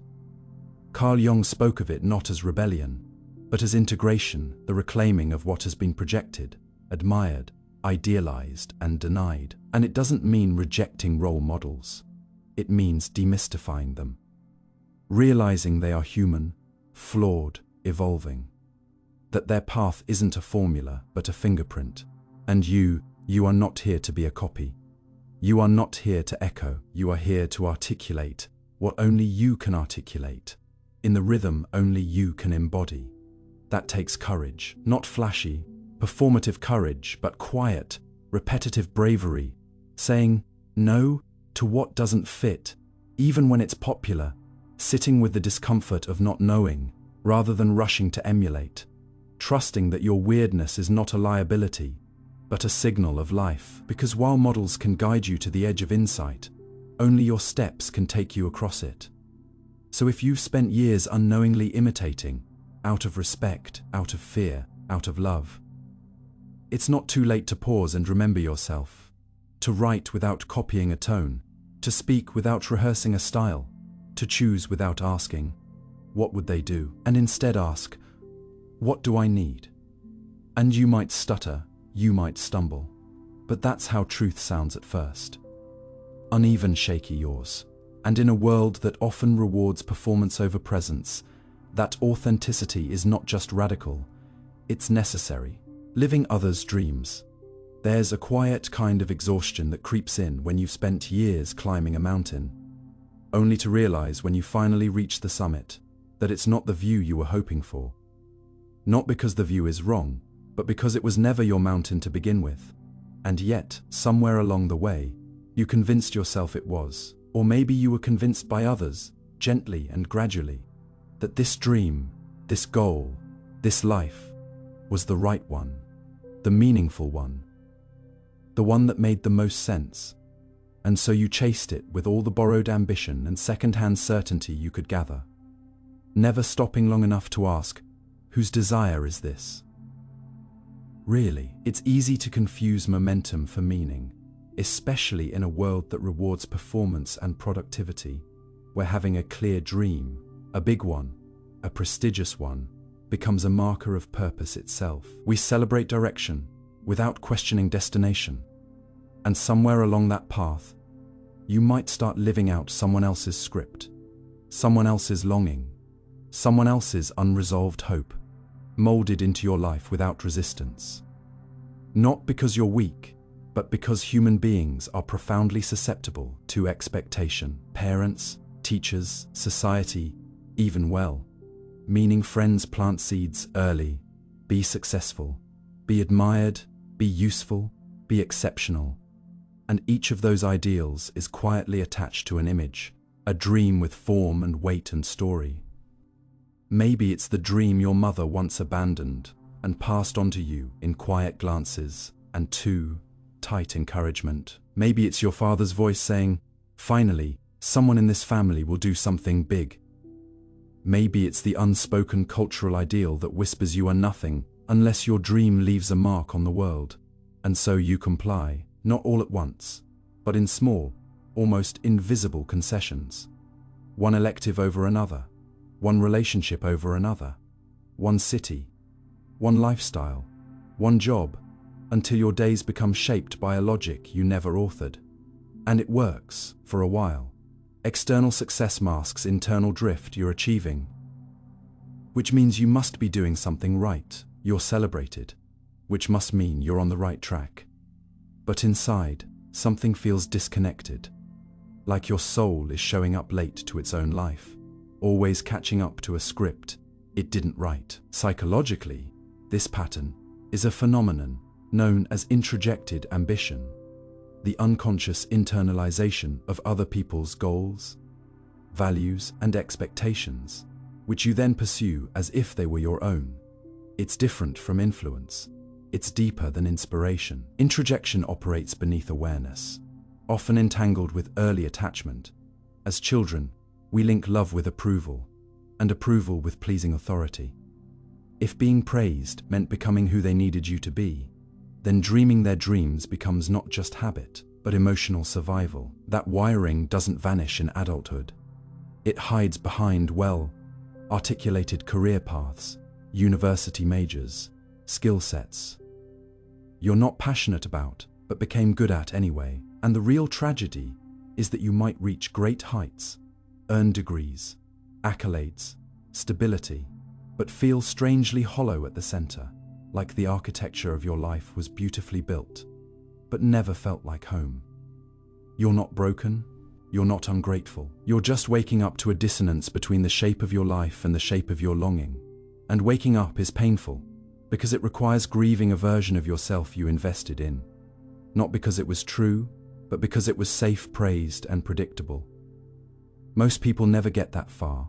They stay loyal to the dream because the cost of questioning it seems too high. But that loyalty, however noble, can become a cage, one made not of bars, but of quiet compromises, and a constant sense that something is missing.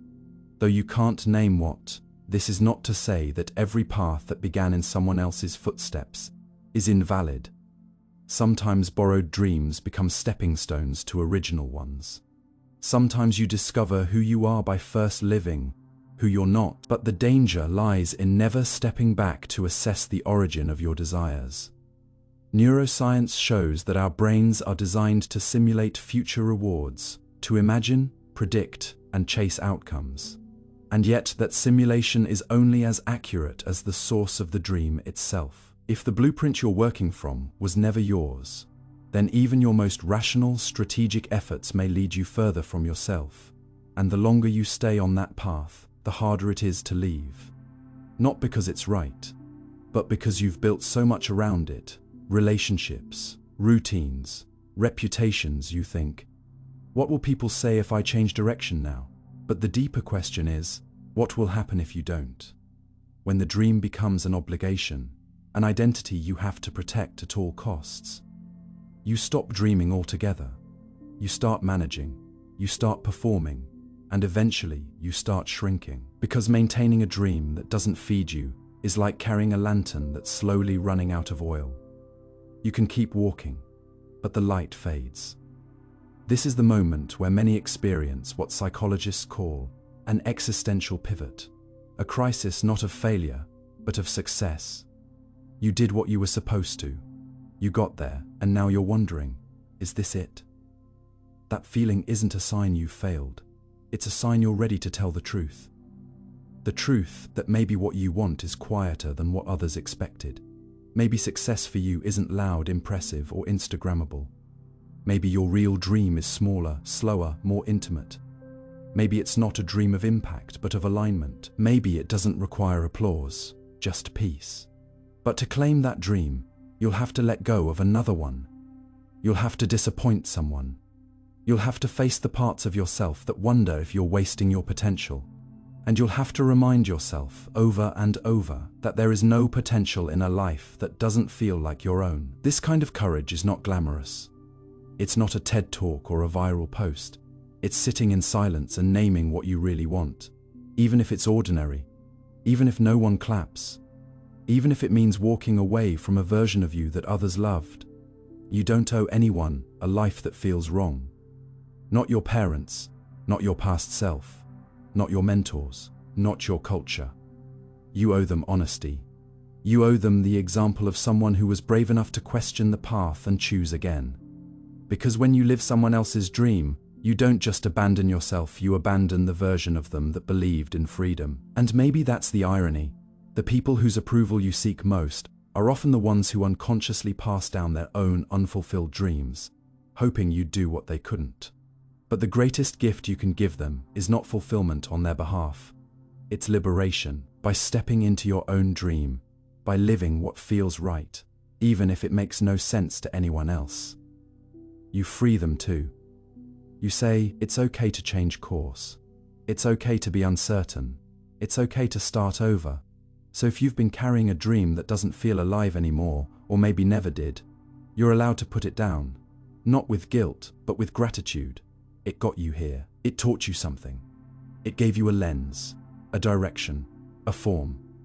But now you're allowed to choose a dream that doesn't need to be defended, only lived. One that feels like breath, not pressure. One that feels like home, not a performance. One that is yours, even if no one else understands it. And if you don't know what that dream is yet, that's okay. You're not. Knowing is sacred. Your questions are honest. Your confusion is a sign of awakening, not failure. Take your time, strip away what isn't you. Listen for what returns. Because underneath the noise of everyone else's hopes lies something small and quiet and ancient. The voice of your true longing, still waiting to be heard. Adjusting opinions to fit in. There's a strange silence that settles inside you when you say something you don't fully believe just to keep the peace. A tiny internal recoil that doesn't scream, but sighs. Not loud enough for the room to hear, but just enough for you to feel it. Like a violin string pulled slightly out of tune. Not enough to stop the song, but enough to notice that something is off. And that, right there, is often the birthplace of a habit. So subtle, and so socially rewarded, that most people never realize it's shaping their entire personality. The quiet, reflexive adjusting of your opinions, preferences, or perspectives, just enough to remain acceptable, likable, uncontroversial, or worse, invisible. You don't mean to lie. You're not faking who you are. You're just shifting your language ever so slightly, biting back a thought that might be too different, softening a sentence that might draw unwanted attention, or nodding along with an idea that doesn't quite sit right. And over time, those little adjustments begin to compound. What begins as social grace becomes self-erasure. Because the more you bend your truth to align with others, the more disconnected you become from the internal compass that's supposed to guide you, not only in conversation, but in values, relationships, purpose, and identity. And what's most dangerous about this erosion isn't how obvious it is. It's how easily it hides behind politeness, likability, and the instinct to belong. Human beings are wired for connection. We are biologically tuned to mirror, empathize, and align with those around us, because, evolutionarily, exclusion once meant death.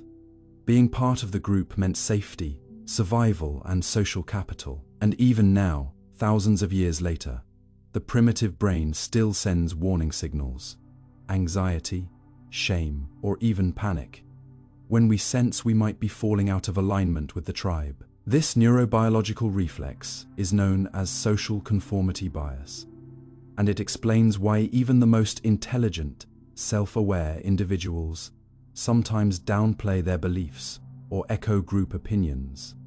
They privately question.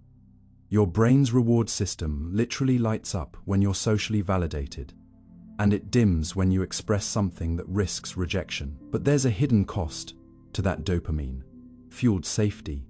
The more you train yourself to only say what fits, the harder it becomes to know what you actually think, not because you're weak, but because identity is shaped through expression. If you never allow your true thoughts to surface, raw, unfiltered, and possibly unpopular, your brain doesn't get the feedback it needs to solidify those thoughts into stable convictions. Psychologists call this self-silencing, and over time, it leads to what's known as internalized self-alienation, a disconnect between your expressed self and your authentic self, which manifests as chronic indecisiveness, imposter syndrome, low self-trust, and emotional exhaustion. You start second-guessing everything.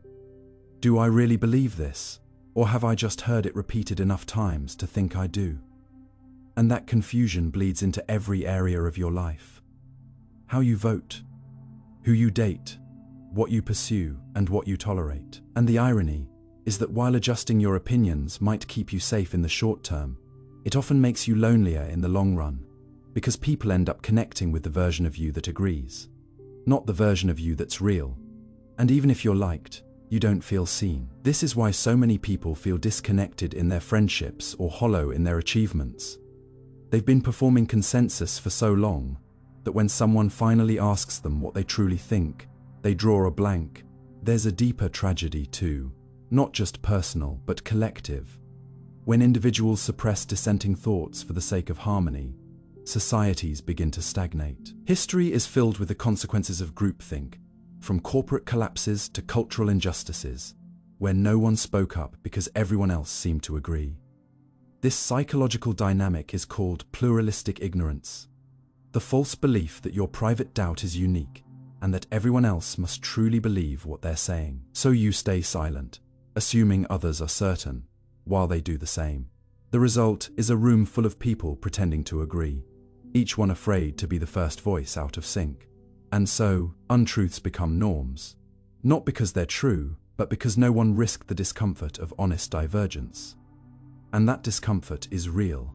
Speaking up costs something. Being authentic might lose you approval.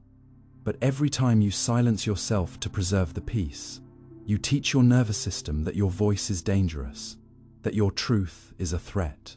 And slowly, over weeks or years, your authentic thoughts become so underused they feel foreign, even frightening. You don't just lose your opinions, you lose your ability to form them. The good news, the hopeful, deeply human truth, is that authenticity is not a fixed trait. It's a practice, a muscle, and like any muscle, it atrophies with neglect, but strengthens with use. Reclaiming your voice doesn't mean becoming loud or oppositional. It means noticing when you're shrinking to fit and choosing, in small ways, to stay your size. It means catching yourself when you nod along without agreement, and instead pausing, not to argue, but to feel what you actually believe. It means remembering that disagreement is not disrespect. That difference doesn't destroy connection.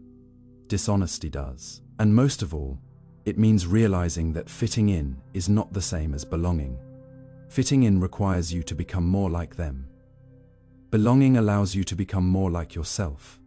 So if you've spent years adjusting your opinions to match the room, you are not broken. You're adaptive, you're responsive. You learn to survive. But survival is not the same as living. You deserve more than quiet compliance and half-felt words. You deserve the feeling of speaking and knowing that what you said is what you meant. That you didn't shrink, that you didn't lie, that you didn't smile and nod while something inside you curled up in shame. The world doesn't need more agreeable voices. It needs real ones. Nuanced ones, thoughtful ones. Yours. Not because it's right, but because it's yours. And in that truth, even if it trembles, there is power, there is clarity. There is the beginning of a life that actually reflects you. Habitual smiling. There's a kind of smile that doesn't come from joy, doesn't emerge from humor or warmth or delight, but from something more complex, something stitched into the nervous system like muscle memory, something learned over years of being watched, expected, or corrected. And when it appears, it's not because you're feeling happy, but because you've been conditioned to appear harmless, approachable, agreeable, or simply invisible. And so your face does what your feelings don't. It lifts at the corners, stretches ever so slightly, and projects a kind of safety, not for you, but for others. Habitual smiling is one of those behaviors that seem so innocuous, so benign, even admirable, that most people never stop to question it, let alone unravel where it came from or what it costs. You're told from childhood to smile more, to polite, to make a good impression. And somewhere along the way, that suggestion calcifies into a rule. And the rule becomes reflex, and the reflex becomes identity, until one day you find yourself smiling when you're uncomfortable, smiling when you're angry, smiling when you're dismissed, interrupted, undermined, or even hurt. Not because you want to, but because it's what your body has learned to do to survive a world that punishes visible discomfort, discourages confrontation, and rewards emotional smoothness above all else. And while a genuine smile can light up the brain, triggering the release of dopamine, serotonin, and oxytocin, the chemistry of joy and connection, a forced or habitual smile doesn't have the same psychological signature. In fact, when your outer expression regularly contradicts your inner state, your brain experiences emotional dissonance, a physiological tension that increases stress, weakens immune response, and over time, erodes your ability to recognize your own feelings at all. Psychologists refer to this as surface acting, the performance of emotions you're not truly experiencing, and it's a well-documented cause of emotional exhaustion, particularly in jobs or roles where people must fake nice for long periods. Service workers, caregivers, therapists, retail staff, even teachers and parents. But it doesn't just stay in the workplace, it bleeds into everyday life. If you've been socialized to believe that your real emotional state is inconvenient, excessive, or undesirable, you learn to preemptively mask it.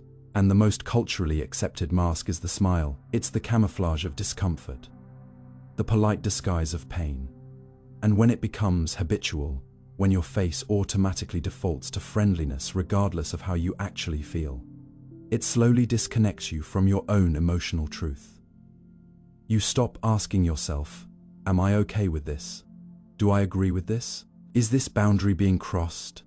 Because your outward performance overrides your internal alarm system. A study conducted at Penn State University found that people who were required to smile frequently in their workday, regardless of their mood, reported significantly higher levels of fatigue, irritability, and detachment. Their brains, overwhelmed by the contradiction between expression and experience, essentially shut down emotional processing to conserve energy. In simpler terms, habitual smiling makes it harder to feel, not because you're cold, but because your system gets confused. And the more you suppress or override authentic emotional cues, the more likely you are to experience symptoms of alexithymia, a psychological condition marked by difficulty identifying and describing emotions. But beyond the individual cost, habitual smiling reinforces cultural norms that prioritize comfort over honesty, especially in spaces where power dynamics are imbalanced. Women, for instance, are significantly more likely to be told to smile in professional settings, on the street, even in intimate relationships, not because they're unhappy, but because their neutrality or seriousness is perceived as threatening or unfriendly. This social expectation teaches many from a young age that their role is to manage the emotions of others, to ensure that no one feels awkward or unsafe in their presence, even if it means sacrificing their own emotional reality. And over time, this leads to a phenomenon known as emotional labor, the often invisible, unpaid work of regulating one's own feelings and expressions to meet the expectations of others. It's the reason you laugh at jokes that aren't funny, nod during conversations you disagree with, and smile at people who've hurt you, not because you're weak or dishonest, but because the social cost of authenticity has been too high, too often. But here's the paradox. While the smile may make others feel safe, it prevents them from ever truly seeing you. Because a habitual smile, however well practiced, is still a mask. And a mask, no matter how beautiful, cannot be loved. Only the face beneath it can. So what would it mean to smile less? Not to become cold or bitter or unkind, but to become congruent, to allow your face to match your feelings, to let your expression reflect your experience, even when it's awkward or quiet or tense. Neuroscience shows that congruent emotional expression increases self-regulation, improves memory, and strengthens interpersonal trust. People feel safer, not when you smile, but when they sense you're real, when your outer world matches your inner one. And while it may feel risky to lower the mask, the truth is, masks don't actually protect us. They isolate us.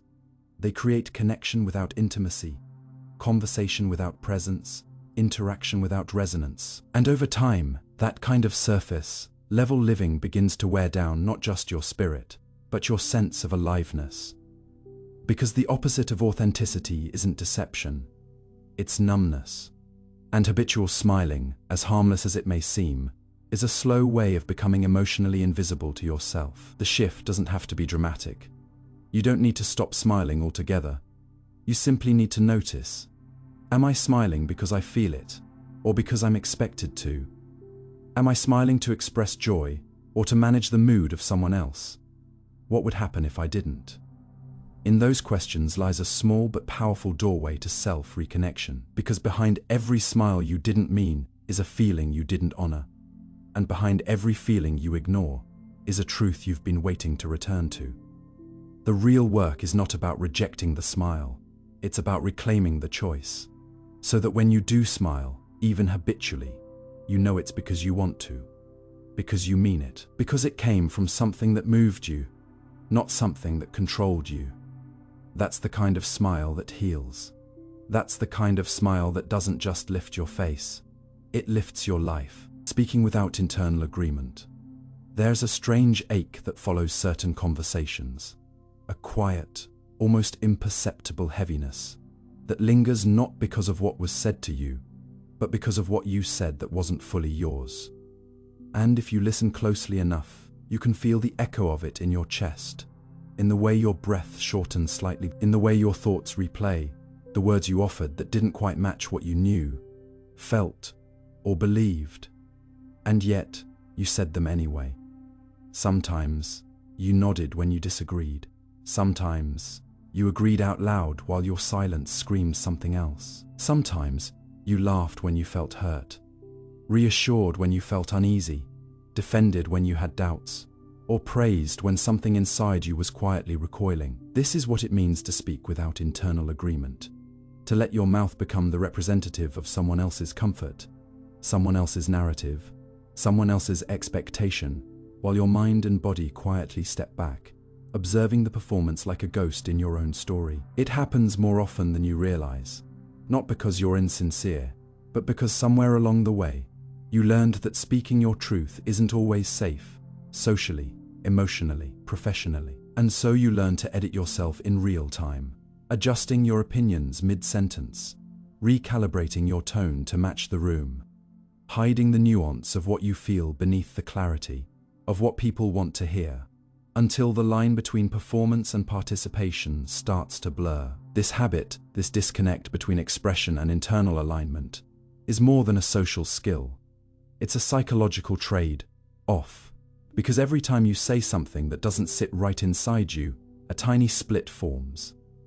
Not always noticeable, not always dramatic, but cumulative. One sentence becomes a pattern becomes a style becomes identity.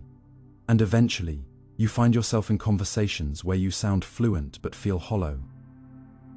You can give the right answer, say the acceptable thing, smile in the right place, and yet feel like you've been watching yourself speak rather than truly engaging. What's happening here is a kind of internal fragmentation, the cognitive and emotional toll of self-silencing, a well-studied phenomenon in psychology where individuals routinely suppress their true thoughts and emotions to avoid conflict or rejection. Research has shown that chronic self-silencing is associated with increased anxiety, depression, and a diminished sense of personal authenticity.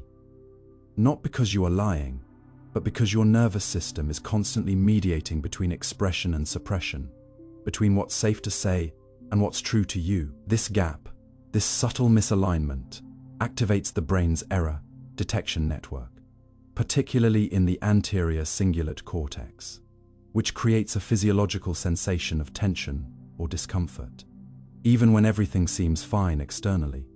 Why do we do this? It's about belonging. As social creatures, our survival once depended on our ability to read the room, to anticipate the emotions of others, to avoid exile by aligning ourselves with the dominant voice. The brain is wired to favor agreement, not because it values truth, but because it prioritizes safety. Mirror neurons light up when we see others nodding or expressing approval, reinforcing our instinct to conform. But in a modern world, where our threats are more psychological than physical, this ancient wiring can work against us. It pushes us to keep peace at the expense of clarity, to maintain connection at the cost of congruence. And over time, this can create an emotional blind spot. You start to forget what you actually believe. You second-guess your instincts. You become fluent in everyone else's expectations, but illiterate in your own truth. Because when you rehearse compliance enough times, you lose access to your own voice. Not permanently, but painfully. This isn't just philosophical, it's physiological. The vagus nerve, which governs the body's social engagement system, reacts differently when we speak authentically versus when we mask. When your words align with your inner truth, your heart rate variability improves, your stress response decreases, and your sense of connection deepens. But when your communication is dissonant, when your lips move while your core shrinks, your body enters a subtle stress state, and this can manifest as fatigue, restlessness, or even unexplained sadness. Because the body knows, the nervous system registers the mismatch, and even if no one else notices, you do, deep down. The cost of maintaining this misalignment isn't just emotional, it's cognitive. Studies show that suppressing your true thoughts requires cognitive load, extra mental effort that reduces working memory and increases mental fatigue. In other words, it's tiring to pretend, and the longer you do it, the more it shapes your relationships. Not just with others, but with yourself. You might begin to feel resentful without knowing why. You might feel unseen, even when you're surrounded by people. Because the truth is, no one can truly see you if you're always curating what they see. Speaking without internal agreement becomes a barrier to intimacy. Not just romantic, but human. Conversations become less about exploration and more about presentation. You start to anticipate the right thing to say, rather than discovering what you honestly think. And here's the dangerous part. When you speak words that aren't yours often enough, you start to believe them. The brain's neuroplasticity ensures that what we rehearse becomes what we remember. So, if you rehearse agreement, you eventually forget your disagreement. This is how people lose themselves without even realizing it, not in a dramatic collapse, but in 1,000 tiny concessions. And yet, the way back is not through blunt honesty or relentless confrontation. It starts in softer places, in pauses, in questions, in micro moments of choice. Do I really believe this? Is this how I truly feel? If I said nothing, what would I hear in myself? These are not always easy questions, but they are necessary ones. Because reclaiming your voice doesn't mean speaking louder. It means speaking clearer. It means slowing down long enough to notice where your words come from. It means letting silence be an option, rather than defaulting to agreement. And it means recognizing that your value doesn't depend on being agreeable. It depends on being real. Not all the time, not in every moment, but in enough moments to remember who you are. You'll find over time that the people who truly see you will never require you to shrink your truth. And those who do, who demand that you abandon your knowing for their comfort, were never really listening in the first place. Your voice, when aligned with your internal compass, doesn't need to be perfect. It just needs to be yours. That is where trust begins. That is where healing starts. That is where life becomes less about performance and more about presence. Because the deepest peace is not in being right, it's in being real. And the most powerful conversations you'll ever have will be the ones where you spoke not to impress, not to escape, not to please, but to simply exist as you are. No edits required. Apologizing for existing. There is a kind of apology that makes no sound, a quiet, behavioral bowing of the self that happens without words, but speaks volumes through body language, tone, and presence. And perhaps the most heartbreaking part is that it becomes so second nature, you don't even notice you are doing it, until someone finally asks why you always seem like you are sorry just for being here. Maybe it is in the way you shrink your voice in meetings, or the way you instinctively move aside, even when someone else bumps into you, or how you pepper your sentences with sorry, for simply expressing a need, an opinion, or a boundary. Maybe it is in the way you brace for rejection before you've even opened your mouth, or in the subtle flinch when someone pays you a compliment, as if their kindness is a mistake you must quickly correct. This isn't about politeness or humility. It's about a deeper, more invisible script that tells you, quietly, consistently, that your presence is somehow too much, too inconvenient, too flawed, too loud, too needy, too human.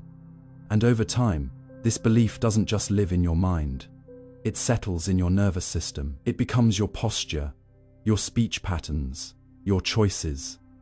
And suddenly, you're not just navigating life, you're tiptoeing through it, trying not to disturb anything, hoping that if you keep apologizing for your existence, maybe no one will punish you for it. Psychologists have long studied the phenomenon of chronic self-blame and over-apologizing, often linking it to childhood environments where love and acceptance were conditional. In such settings, children quickly learn that being themselves, with all their messiness, emotions, and imperfections, isn't always welcome. They're praised when they're quiet, tolerated when they're helpful, ignored when they're expressive, or criticized when they show need, so they adapt. They become caretakers of everyone else's comfort, walking emotional tightropes to keep the peace. And over time, that external caretaking turns inward. They begin to believe that if something goes wrong, it must be their fault. If someone is angry, they caused it. If someone pulls away, they were too much. This is how "I'm sorry" becomes a survival strategy, not just for mistakes, but for moments of existing. And because it is often rewarded, people find it endearing, humble, unthreatening. The pattern gets reinforced. But what looks like humility on the outside is often quiet, self-erasure on the inside. And when you apologize for existing, even silently, you start to live a version of yourself that is edited for acceptability, not authenticity. This constant self-editing has measurable effects on the brain and body. Neuroscience shows us that chronic self-blame activates the default mode network, the brain's internal chatter system, in ways that increase rumination and anxiety. The more you internalize the idea that your presence is a problem to manage, the more your brain becomes wired to expect rejection, conflict, or abandonment. You start to anticipate disapproval, even in safe settings. Your cortisol levels rise not from actual danger, but from the expectation of emotional punishment. You live on alert. And perhaps most insidiously, you become a filter for your own existence, questioning every word before it is spoken, every action before it is taken, until spontaneity itself feels dangerous. You laugh softer, ask for less, hesitate more. You begin to disappear in plain sight. A ghost of yourself shaped by everyone else's imagined comfort. But let's ask something deeper. Who benefits from you staying small? Who wins when you walk into a room and make yourself smaller, so others won't feel threatened? When you downplay your achievements to protect someone else's ego? When you withhold your opinions so you won't be labeled difficult? Or when you suppress your needs to seem low maintenance? The answer, often, is no one. Because authenticity isn't a threat, it's a mirror. And mirrors, though uncomfortable, help people see more clearly. When you stop apologizing for being, you give others permission to do the same. But you can't wait for the world to grant you that permission. You have to begin with yourself, not in defiance, but in remembrance. You are not here by accident. You do not owe the world an apology for existing. Your breath, your thoughts, your feelings, they are not mistakes. They are the signals of life. And life doesn't apologize for blooming, or breathing, or burning. This doesn't mean abandoning empathy or courtesy. It means understanding the difference between being considerate and being self-erasing. It means recognizing that boundaries are not aggression, needs are not burdens, and asserting your truth is not a threat. It means healing the part of you that believes love must be earned by shrinking. Because real love, the kind that sees you, holds you, nourishes you, does not require your silence. It invites your voice. It welcomes your full presence, not just your usefulness. So when you catch yourself apologizing for something you didn't actually do wrong, for asking a question, for needing clarity, for taking up space, pause and ask yourself, am I apologizing for a mistake or for existing? Am I sorry because I caused harm, or because I've been conditioned to believe that I am harm? Rebuilding this sense of rightful presence is not quick work. It's the slow, daily practice of standing in yourself without flinching. It's saying thank you instead of sorry when someone holds the door. It's letting your voice take up the space it needs without collapsing at the end of the sentence. It's asking for help without the disclaimer of, I hate to bother you. It's believing that your needs are not interruptions. They are invitations for connection. And it's understanding that discomfort is not the same as wrongness. People may be uncomfortable with your fullness, your assertiveness, your emotion, your honesty. But their discomfort is not your indictment. It's just a growing pain in the presence of someone who's finally showing up as they are. Because when you stop apologizing for existing, you start living from a place of worth instead of worry. You become more grounded, more whole, more willing to show up even when it's messy. You stop managing people's impressions and start offering your presence. And that presence, the one that's no longer edited, no longer delayed, no longer diluted, that's where the real magic is. That's where connection becomes real. That's where self-respect begins to rise. And in time, you'll notice something beautiful. People will start to respond to the version of you that feels the most like home to you. Not because you demanded it, but because you allowed it. Because you remembered that existing is not a transgression, it's a birthright. And you were never meant to whisper your way through life, pursuing goals you don't question. Not all cages have bars. Some are built from calendars, milestones, and visions of success. We never pause to question, and before we know it, we're sprinting down a path, not because it aligns with our truth, but because it was handed to us dressed in praise, approval, and the illusion of certainty. And we fear what it would mean to stop running. You may think your goals are yours. The degree you pursued, the career you chase, the kind of partner you seek, the image you maintain, the achievements you crave.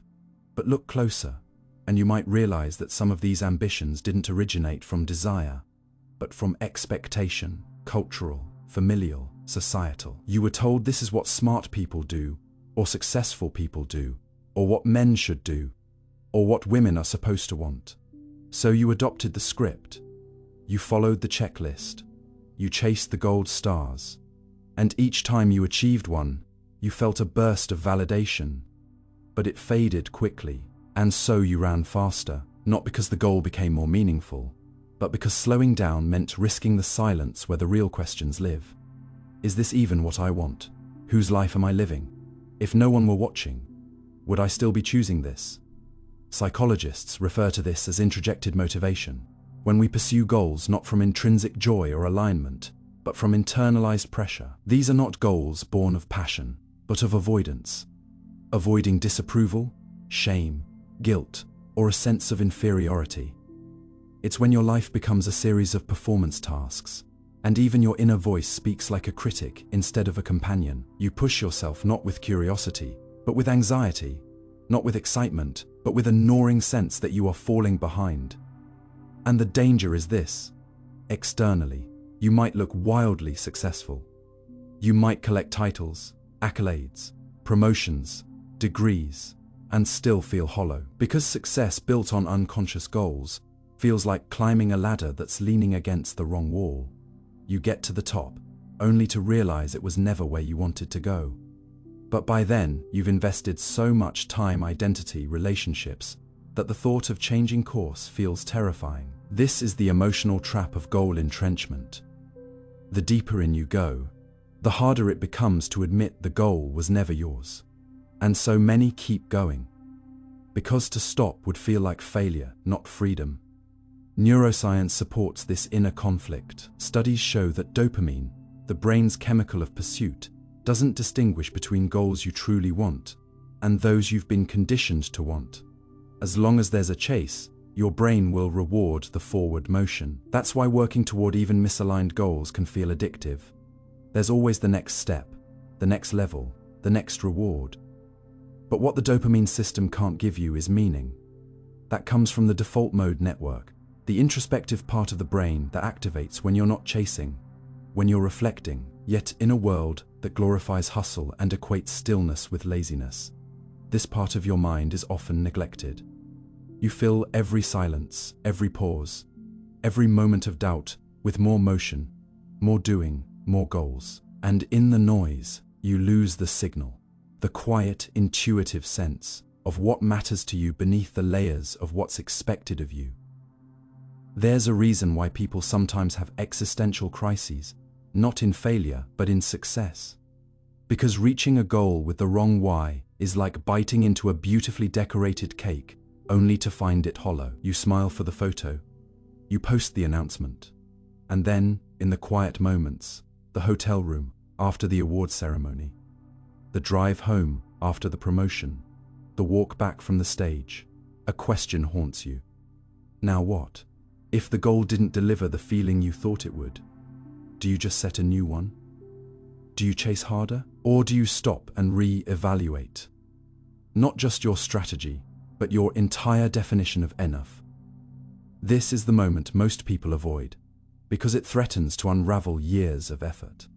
It asks you to grieve versions of yourself that tried their best with limited information. It asks you to admit that achievement doesn't always equal alignment.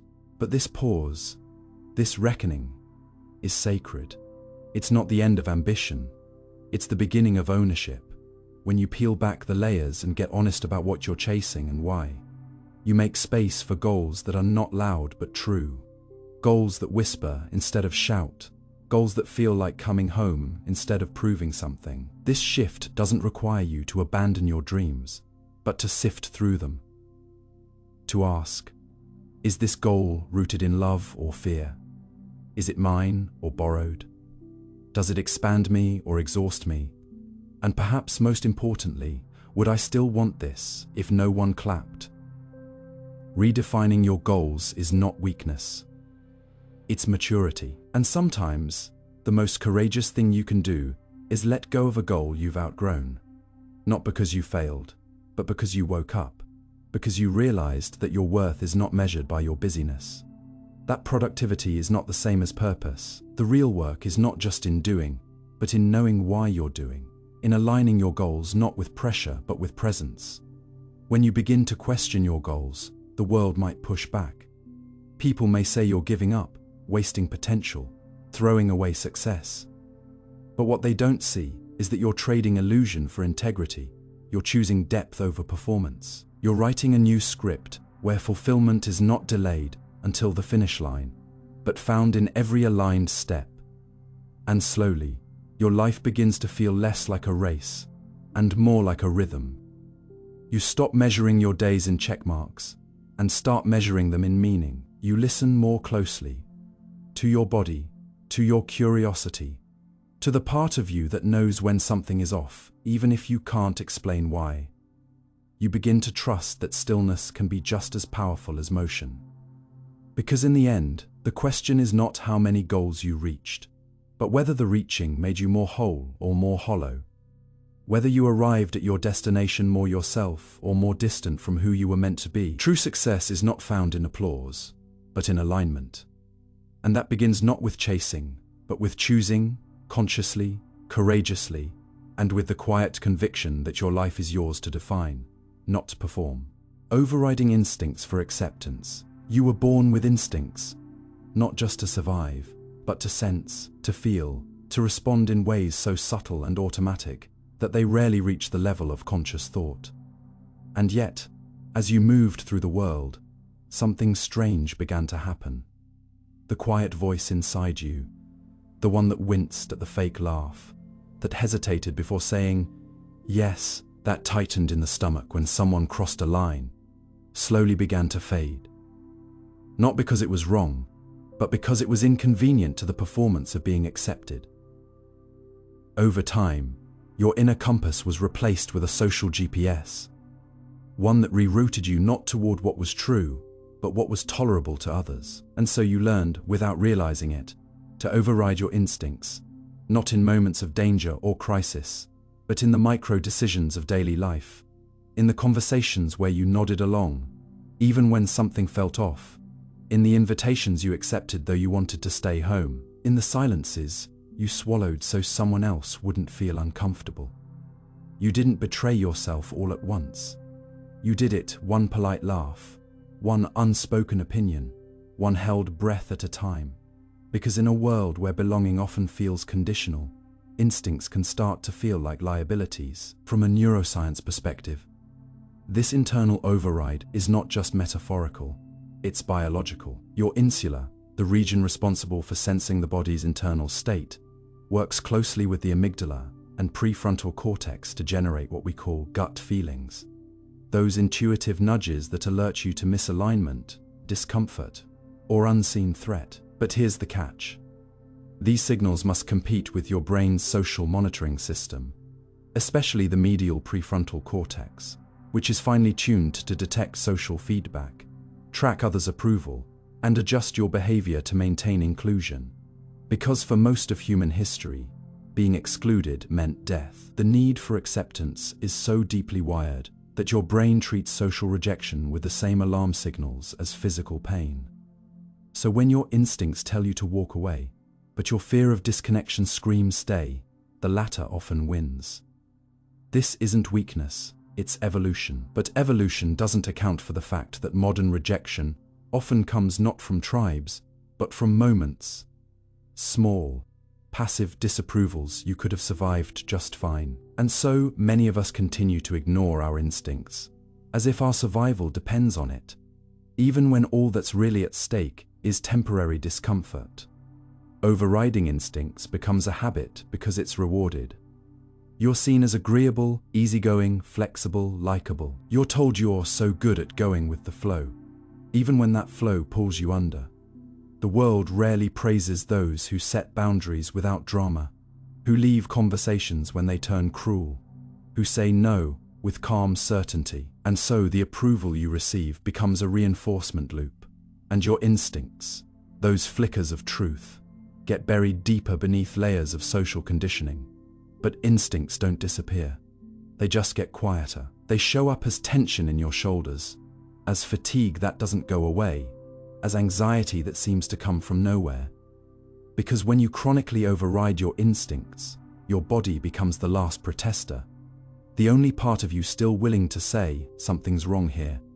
And yet, even then, many keep pushing. They drink more coffee, schedule more tasks, meditate to silence the voice that's trying to warn them, not realizing that peace isn't the absence of discomfort, but the presence of alignment.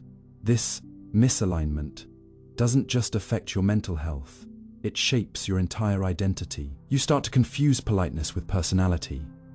You begin to think your preferences don't matter, or worse, that you don't have any. You become skilled at making others comfortable, but forget what comfort feels like for you. And because you've become so used to ignoring yourself, even the idea of checking in, do I actually want this? Do I agree with this? Does this feel safe or just familiar? Starts to feel foreign. You might even fear that if you followed your instincts, you'd become selfish, difficult, cold. But instincts aren't about control.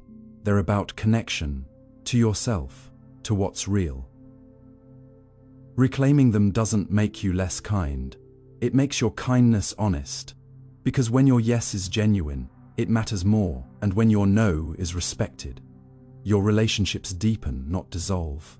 This internal conflict is especially intense for those who experienced conditional acceptance growing up, where love was earned through obedience, where emotions were labeled as dramatic, where dissent was punished. In these environments, instincts are not just ignored, they're retrained. You learn that speaking up leads to conflict, that expressing needs makes you a burden, that trusting yourself is risky, so you adapt. You scan for cues. You anticipate what others want before they ask. You become so attuned to others that you begin to lose attunement with yourself. This pattern is called fawning, a trauma response where you appease to avoid harm. And while it may have once kept you safe, it now keeps you invisible, not to the world, but to yourself. Because when your entire sense of safety depends on being agreeable, your own discomfort becomes irrelevant. But here's the truth. Instincts don't seek to isolate you. They seek to protect you, to guide you toward people, places, and decisions that nourish rather than drain. Rediscovering them requires practice, patience, and sometimes grief. Grieving the years spent silencing yourself, the relationships built on versions of you that weren't fully real. It requires learning the difference between tension and truth, between anxiety and intuition. It means realizing that not all discomfort is danger, and not all agreement is safety. Sometimes, the most uncomfortable moment is also the most honest one. Saying, I disagree, I need space. That doesn't sit right with me. These are not betrayals of connection. They are the beginnings of authentic connection, the kind that includes all of you, not just the curated parts. As you begin to trust your instincts again, your life will likely shift. Some relationships may fade, not because you became difficult, but because you stopped pretending. Some opportunities may close, not because you failed, but because you finally paused long enough to realize they didn't fit. But in their place, something softer and sturdier emerges. You start to notice when something lights you up, not because it's approved of, but because it feels alive. You begin to make decisions that don't need explanation, only honesty. And slowly, your body begins to relax, not from stillness, but from no longer fighting itself. The inner tug of war lessens. The tension eases. You come home to yourself, not in theory, but in practice, because the goal was never to be accepted by everyone. It was to accept yourself enough that you didn't have to perform for belonging. To know that your instincts are not flaws to overcome, but signals to honor, that the voice inside you is not naive, but necessary, and that the real you, the one who hesitates, who feels, who sometimes says no without a smile, is not only valid, but vital. Trusting yourself again is not the end of connection. It's the beginning of a deeper one. Rooted not in appeasement, but in authenticity. And maybe that's what real acceptance looks like. Not just being welcomed as you are, but first learning how to return to who that is. Pretending not to care. There's a peculiar kind of armor you learn to wear, not forged from steel, but from silence, shrugging, and sentences like, "It's whatever," or "I don't really mind." A mask so practiced, so smooth, that even you start to believe it after a while, because somewhere along the way, showing that you cared became synonymous with weakness, vulnerability, or worse, neediness, and rather than risk rejection or judgment, you chose to play the safer role, the indifferent one, the unfazed one. The one who could float above disappointment untouched. Untouched, but also unheld. You became fluent in detachment, not because you felt nothing, but because you felt too much, and somewhere, someone made you believe that caring openly was dangerous, that passion would be punished, that softness would be used against you, so you adjusted. You told yourself not to get too excited, not to expect too much, not to invest too deeply. You said you didn't care so many times that your nervous system began to believe it, but only on the surface beneath it. The truth lingered. You cared deeply, achingly, but you didn't trust the world with that truth anymore. From a psychological standpoint, this pattern isn't just a defense mechanism. It's a full-body adaptation. The brain, especially the limbic system and prefrontal cortex, learns from emotional wounds the same way it learns from physical danger, through neuroplasticity. It rewires itself to protect you. If expressing care has ever led to embarrassment, betrayal, or abandonment, your brain files that data under never again. As a result, it activates emotional suppression strategies before you're even aware. The anterior cingulate cortex, responsible for detecting social errors and exclusion, becomes hypersensitive, flagging vulnerability as a threat. Meanwhile, your default mode network, the system that kicks in during self-reflection, spins stories that rationalize your disconnection. You're just too busy. You're just tired. It's not that important, but it is important. Because pretending not to care doesn't remove the caring. It just severs the bridge between your feeling and your expression. And when that bridge is gone, emotional signals have nowhere to go. They loop inward. They metastasize into cynicism, burnout, numbness, or passive sadness. You stop reaching out, you stop showing up, and without even meaning to, you slowly become the very thing you feared others would think of you: distant, indifferent, cold. But what if that detachment wasn't who you were, but a symptom of an internal conflict? Because your biology was never designed for apathy. Humans are wired for emotional resonance. When you care about something, your dopaminergic pathways light up in anticipation. Your mirror neurons activate when you see others in joy or pain. Your entire system is built to respond, to feel, to engage. So when you actively suppress that engagement, when you make caring conditional, or turn it into a private act with no visible output, it creates what psychologists call emotional dissonance. Your inner world and your outer behavior stop matching. This disconnect taxes your energy. You become tired not just because life is hard, but because performing disinterest is exhausting. Like holding your breath during a conversation and smiling like nothing's wrong. Over time, this gap between inner truth and outer expression becomes harder to ignore. Your laughter feels flat. Your motivation shrinks. You avoid people who bring out your emotional side. Not because you dislike them, but because they remind you of how much you've been holding in. And here's the twist. Most people who pretend not to care aren't emotionless. They're often the most sensitive, the most attuned, the most easily wounded. But somewhere, someone taught them that sensitivity wasn't safe. Maybe it was a parent who mocked your enthusiasm, a friend who ridiculed your dreams, a culture that celebrated sarcasm and eye rolls over wonder and honesty, so you made a trade expression for acceptance. But that trade comes at a cost. You start to live with a delay, where feelings arrive but never land, where joy is diluted by hesitation, where grief is numbed by detachment. You exist in a kind of emotional middle ground, not in pain, but not fully alive either. And the longer you stay there, the more you forget what it even felt like to be fully invested, to show up with your whole self, to care out loud. Reclaiming that ability isn't easy. It requires facing what you've buried. It means asking, what do I really feel when I say I don't care? What am I afraid might happen if I let that truth out? And often, the answer isn't dramatic. Sometimes, it's the fear of being too much. Sometimes, it's the fear of not being enough. Sometimes, it's the memory of being laughed at for crying during a movie, or being called naive for believing in something beautiful. These moments seem small, but they leave fingerprints on your nervous system. They become internalized rules. Don't cry in public. Don't speak first. Don't need anything. Don't hope too loudly. But those rules aren't laws. They're wounds pretending to be wisdom. And healing begins when you break them. When you care on purpose. When you speak with warmth, even if your voice shakes. When you tell someone you miss them. When you admit that something mattered to you, even if it didn't work out. Because here's the truth.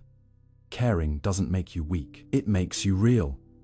It's the people who care that change things, that create art, that build connection. The world doesn't need more cool detachment. It needs more people who are brave enough to say, "This moves me."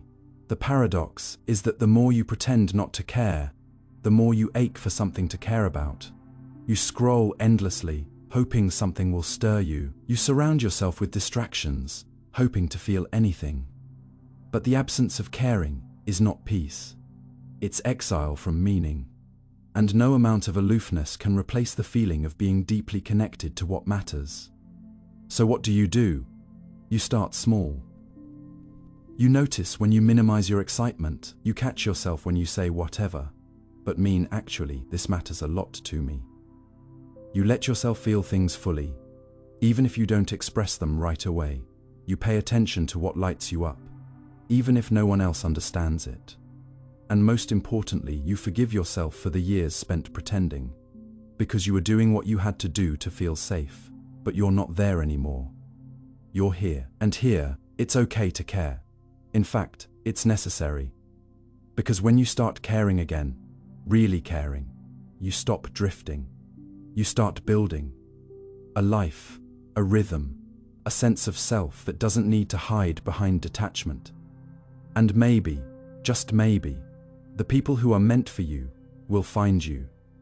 Not because you were guarded, but because you were glowing, not because you seemed invincible, but because you were honest. Because when you care, you become visible, not just to others, but to yourself. And in that visibility, there's strength.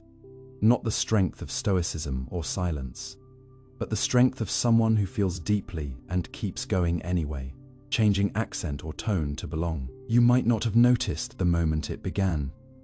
Not because you were being dishonest or fake, but because survival often doesn't announce itself with sirens. It whispers through small shifts in how you speak, how you laugh, how you shape your vowels or hold your silences. And long before you realize it, your voice starts curving toward the expectations of others, folding itself around accents that feel safer, mimicking tones that blend in better, shedding the natural rhythm of your own speech. Like a coat that no longer fits the climate you're in, until one day you hear a recording of yourself, or catch your reflection mid-sentence, and wonder who taught you to speak that way, and why you didn't argue. This phenomenon, subtle yet profound, lies at the intersection of psychology, neurobiology, and the deep human longing to belong. It is called linguistic accommodation, and while it can be a conscious strategy, it often happens unconsciously. Your mirror neurons pick up on the speech patterns around you. Your brain's social circuits adjust to perceived hierarchies, and without intending to, you begin echoing the cadence, vocabulary, or emotional inflection of the dominant voices in the room. It is the brain's way of reducing social friction, of creating rapport, of saying, "I'm safe, I understand," or more painfully, "Please don't reject me." Research in sociolinguistics and social neuroscience reveals that humans, especially those in marginalized or outsider positions, are biologically and socially wired to adjust speech patterns to avoid exclusion. Children raised in bilingual households often unconsciously shift their accent based on which parent they're speaking to. Immigrants may gradually adopt the dominant local dialect, not just to be understood, but to feel normal, to reduce the invisible barrier that makes foreign feel like wrong. Even within the same language, code switching, a linguistic term for alternating between speech styles or dialects, depending on the social context, is a well-documented survival mechanism, particularly in cultures where deviation from the dominant tone can be met with judgment, punishment, or worse, invisibility. But what begins as adaptation can slide into erasure. When you continually silence your natural rhythm to sound more polished, more professional, more neutral. You risk severing the invisible thread that connects your voice to your identity, to your roots, to the stories that shaped the very sound of your laughter. You begin to hesitate before using expressions you grew up with. You soften your consonants in meetings. You drop cultural idioms from fear they'll confuse, alienate, or mark you as other. You compress centuries of ancestry into the flattened vowels of a corporate script, thinking it is just speech, just a voice. But language is never just language. It carries memory, belonging, resistance. When we alter our tone to belong, we may belong to the room, but we risk abandoning parts of ourselves. And yet, none of this makes you fake. It makes you adaptive. It makes you human. But adaptation always has a cost. In trying to survive a room, we can sometimes forget the voice that was built to sing outside of it. We forget that voice is identity sculpted in air, that every syllable is an imprint of where we've been, who raised us, what lullabies we were sung, and which neighborhoods taught us rhythm. So when you feel the urge to change how you speak, not for clarity, but for acceptance, pause and ask, whose comfort am I protecting? Whose approval am I buying with the currency of my own cadence? Because it's not just about language, it's about the quiet shame we've internalized about where we come from, and the subtle fear that if we sound like ourselves, we will be misunderstood, underestimated, or dismissed. The science of phonetic convergence, the term for speech patterns aligning, shows how deeply we crave connection, how even our vocal cords bend in the presence of power or warmth. But science also shows that cognitive dissonance grows when our outer expression misaligns with our inner values. Over time, this can lead to exhaustion, identity confusion, and an aching sense of self-alienation. So the goal is not to resist all change, but to ask whether the change is rooted in strategy or shame. Are you modifying your tone because it helps you build bridges, or because you're afraid your real voice will burn them? In a world that often rewards sameness and punishes difference, it's radical to speak as you are, to let your accent hold its history, to let your voice keep its irregular beats, because every time you do, you carve space, not just for yourself, but for others who sound like you, laugh like you, hesitate like you, and have been waiting to hear someone else not polish themselves into silence. And maybe, just maybe, they'll be reminded that their voice too is worthy. Not after it has been corrected, but exactly as it is. And so the next time you catch yourself adjusting, softening, translating your essence into something more palatable, ask yourself whether you are blending in or being slowly erased. Because your tone is more than a sound. It's your fingerprint in the air. And the world doesn't need more echoes. It needs more originals. Laughing to diffuse discomfort. You've probably laughed at a moment that didn't call for it. Not because something was funny, but because something was tense, awkward, vulnerable, or deeply uncomfortable. Maybe someone revealed a painful truth, and instead of silence, you offered a chuckle. Maybe you were confronted, exposed, overwhelmed, and somehow, laughter bubbled up uninvited like a reflex. It felt automatic, misplaced, even wrong. But it was real, and it did something. It softened the air, deflected the gaze, disguised the unease. It's easy to assume that laughter is always joy's companion, a symptom of delight or entertainment. But the truth is far more complicated, far more telling. Because laughter, especially the kind that slips out in moments of distress or embarrassment, is not just about humor.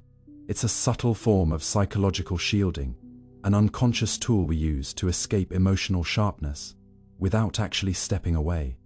In those moments, laughter becomes armor. And once you begin to notice this pattern, in yourself or others, it shifts how you interpret the world. It reveals that humor can be a mask, a distraction, a misdirection from vulnerability, and that what we often call a sense of humor might sometimes be better described as a strategy for emotional survival.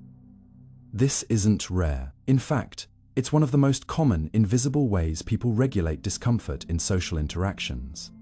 especially when they don't feel safe enough to express what they actually feel. The nervous laugh, the quick joke, the exaggerated smile. These aren't meaningless tics. They are part of a complex neuropsychological system wired into your very being. When your brain perceives a threat, not just physical, but social or emotional, it kicks off a cascade of responses. Your amygdala, the brain's threat detector, scans for danger. But sometimes the threat isn't a tiger, it's rejection, shame, confrontation, exposure. And unlike a tiger, these threats can't be outrun. So instead, your body reaches for another ancient tool, appeasement. Just like animals bare their bellies or lower their gaze to prevent aggression, humans often smile or laugh. It's not conscious, it's biological. A non-verbal cue that says, "I'm not a threat." Laughter becomes a peace offering, a preemptive olive branch in tense social terrain. That's why people often laugh when criticized, when delivering bad news, when being interrogated, when confessing. It's not because they don't care. It's because their brain is trying to diffuse the discomfort with something disarming, something socially acceptable, something that won't escalate the situation further. But here's the trap. While this kind of laughter soothes the social surface, it doesn't actually address the underlying emotion. It hides it. It postpones it. And over time, this can create a disconnect between your external reactions and your internal truth. You learn to wear laughter like a mask, especially if you've grown up in an environment where honesty wasn't safe. If expressing anger got you punished, you smiled instead. If sadness made others uncomfortable, you laughed it away. If vulnerability was seen as weakness, you buried it under sarcasm and jokes. This behavioral adaptation becomes a survival mechanism, subtle, effective, but also corrosive. Because each time you replace real emotion with humor, you chip away at your own authenticity. You teach yourself that your feelings are too much, too dangerous, too disruptive to show in their raw form. And slowly, you stop recognizing them altogether. You might say, "I just have a dark sense of humor," or "I laugh at everything." But underneath that could be a lifetime of suppressed fear, grief, or pain looking for a safer exit.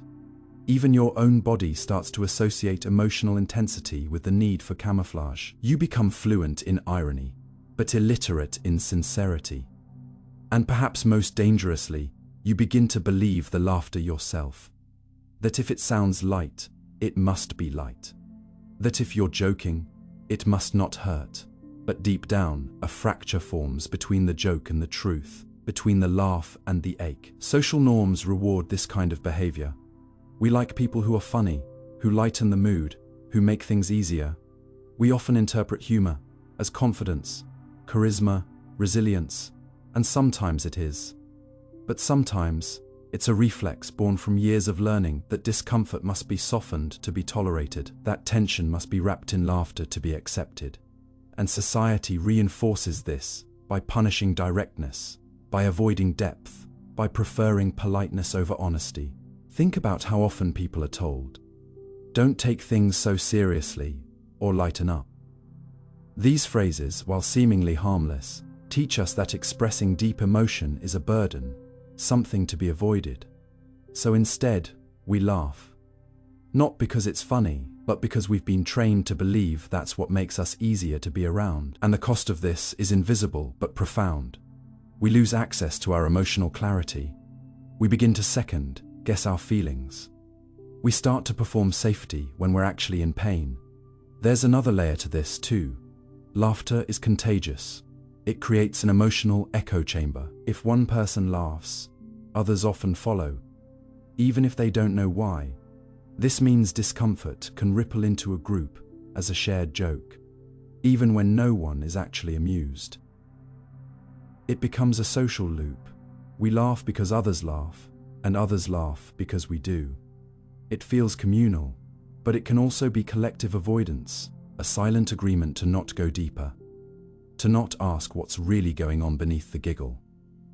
This is especially true in environments where hierarchy or power dynamics are at play. Workplaces, classrooms, families. If the person in charge laughs off a serious issue, others often do too, fearing the risk of dissent, and so, laughter becomes a silencer, a substitute for truth. A way to keep things superficially light, while the real emotions fester beneath the surface, unspoken and unresolved. It's important to recognize that not all laughter is deceptive or defensive. Sometimes it's truly healing. Genuine laughter, the kind that erupts from joy or absurdity or mutual connection, can be profoundly therapeutic. It releases endorphins, reduces stress hormones, and fosters bonding. But the kind we're talking about here, the anxious, displacing, self-soothing kind, is different. It's laughter used not to express but to avoid, not to connect but to shield. And while it serves a purpose in the short term, long-term reliance on it can stunt emotional growth. It prevents confrontation, both with others and with yourself. It makes you more agreeable but less authentic. It trains you to tolerate discomfort passively instead of transforming it actively. Over time, you might even start to resent yourself for always turning everything into a joke, especially when what you really needed was space to feel and be felt. Understanding this dynamic can change how you interact with others too. When someone laughs during a serious conversation, don't immediately assume they're being disrespectful or flippant. Consider that they might be scared, overwhelmed, or unsure how to respond. Their laughter could be a leak in their emotional armor, an invitation, however clumsy, to be seen. If you respond with patience instead of judgment, you might find that the laugh gives way to something more honest, a deeper truth, a pain that's been waiting to be heard. And that's where healing begins. Not in pushing through the discomfort, but in learning to stay with it, to recognize it, to speak through it without needing to distort it. You might also begin to reflect on your own patterns. When do you laugh the most? What kind of situations prompt that sudden need to giggle or joke? Is it joy, or is it fear wearing a funny face? Are there moments you wish you had responded differently, more sincerely, more bravely, more vulnerably, but instead chose to laugh it off? These questions aren't meant to shame, but to awaken. Because once you become aware of the laughter-discomfort link, you can start to rewire your responses. You can pause, breathe, ask yourself, what's really going on? You can choose to sit with the tension rather than sidestep it. You can begin to reclaim your emotional truth from the habits that have long obscured it. Ultimately, learning to stop laughing in uncomfortable moments isn't about becoming somber or joyless. It's about giving your feelings the space they deserve. It's about honoring the discomfort instead of deflecting it. It's about understanding that your emotional life is worthy of direct expression, even when it's messy, even when it's hard. Because laughter can be a gift, but only when it's honest. When it's used as a disguise, it becomes a cage, one that keeps you likable but distant, approachable but unknown. And the tragedy is that while people may laugh with you, they never truly see you. To be fully seen requires something deeper than a punchline. It requires presence. It requires risk. It requires the courage to be unguarded. And that begins with noticing which parts of you are laughing out of fear and which parts are ready. Finally, to speak, agreeing automatically. There's a moment, so quick, so quiet, that you might miss it every time it happens. Someone asks for your opinion, and before your thoughts even rise to the surface, your head is already nodding, your voice is already agreeing, your mouth already saying, yeah, totally, not because you genuinely believe it, not because you've considered it deeply, but because something inside you needs the air to stay calm, the moment to pass without friction, the other person to stay comfortable. This isn't about lying. It's not even about manipulation. It's about a deeply embedded reflex, one you may have never questioned, where agreement becomes a default setting, a form of social lubrication, a survival strategy that goes unnoticed, until the consequences quietly accumulate, and the real you gets buried under layers of yeses you never truly meant. Automatic agreement is not just a habit, it's a psychological mechanism shaped by your upbringing, your environment, your culture, and your nervous system. And if you've ever walked away from a conversation feeling strangely hollow, disconnected, or confused about why you said what you said, then you already know the strange dissonance it creates. The sensation of being present and absent at the same time, of participating in your own silencing while performing connection. From a neurological perspective, the roots of automatic agreement can often be traced to your brain's instinct to avoid conflict. When you sense even the slightest tension, an opinion that contradicts your own, a facial expression that signals disapproval, a tone that might lead to confrontation, your amygdala interprets it as a threat. Not a physical one, but a social threat. Rejection, exclusion, or disconnection. These are not small dangers. To your ancient brain, they feel like life and death scenarios. Social acceptance has always been tied to survival, and even now in modern life, the primitive parts of your mind still operate by those rules. So what happens when disagreement feels like risk? Your body goes into appeasement mode. Agreeing becomes a way to keep the peace, to preserve your place in the group, to prevent isolation. It's a response as primal as fight or flight, but with a subtler mask, a smile, a nod, a yes that sounds sincere but isn't anchored in conviction. Over time, this becomes automatic.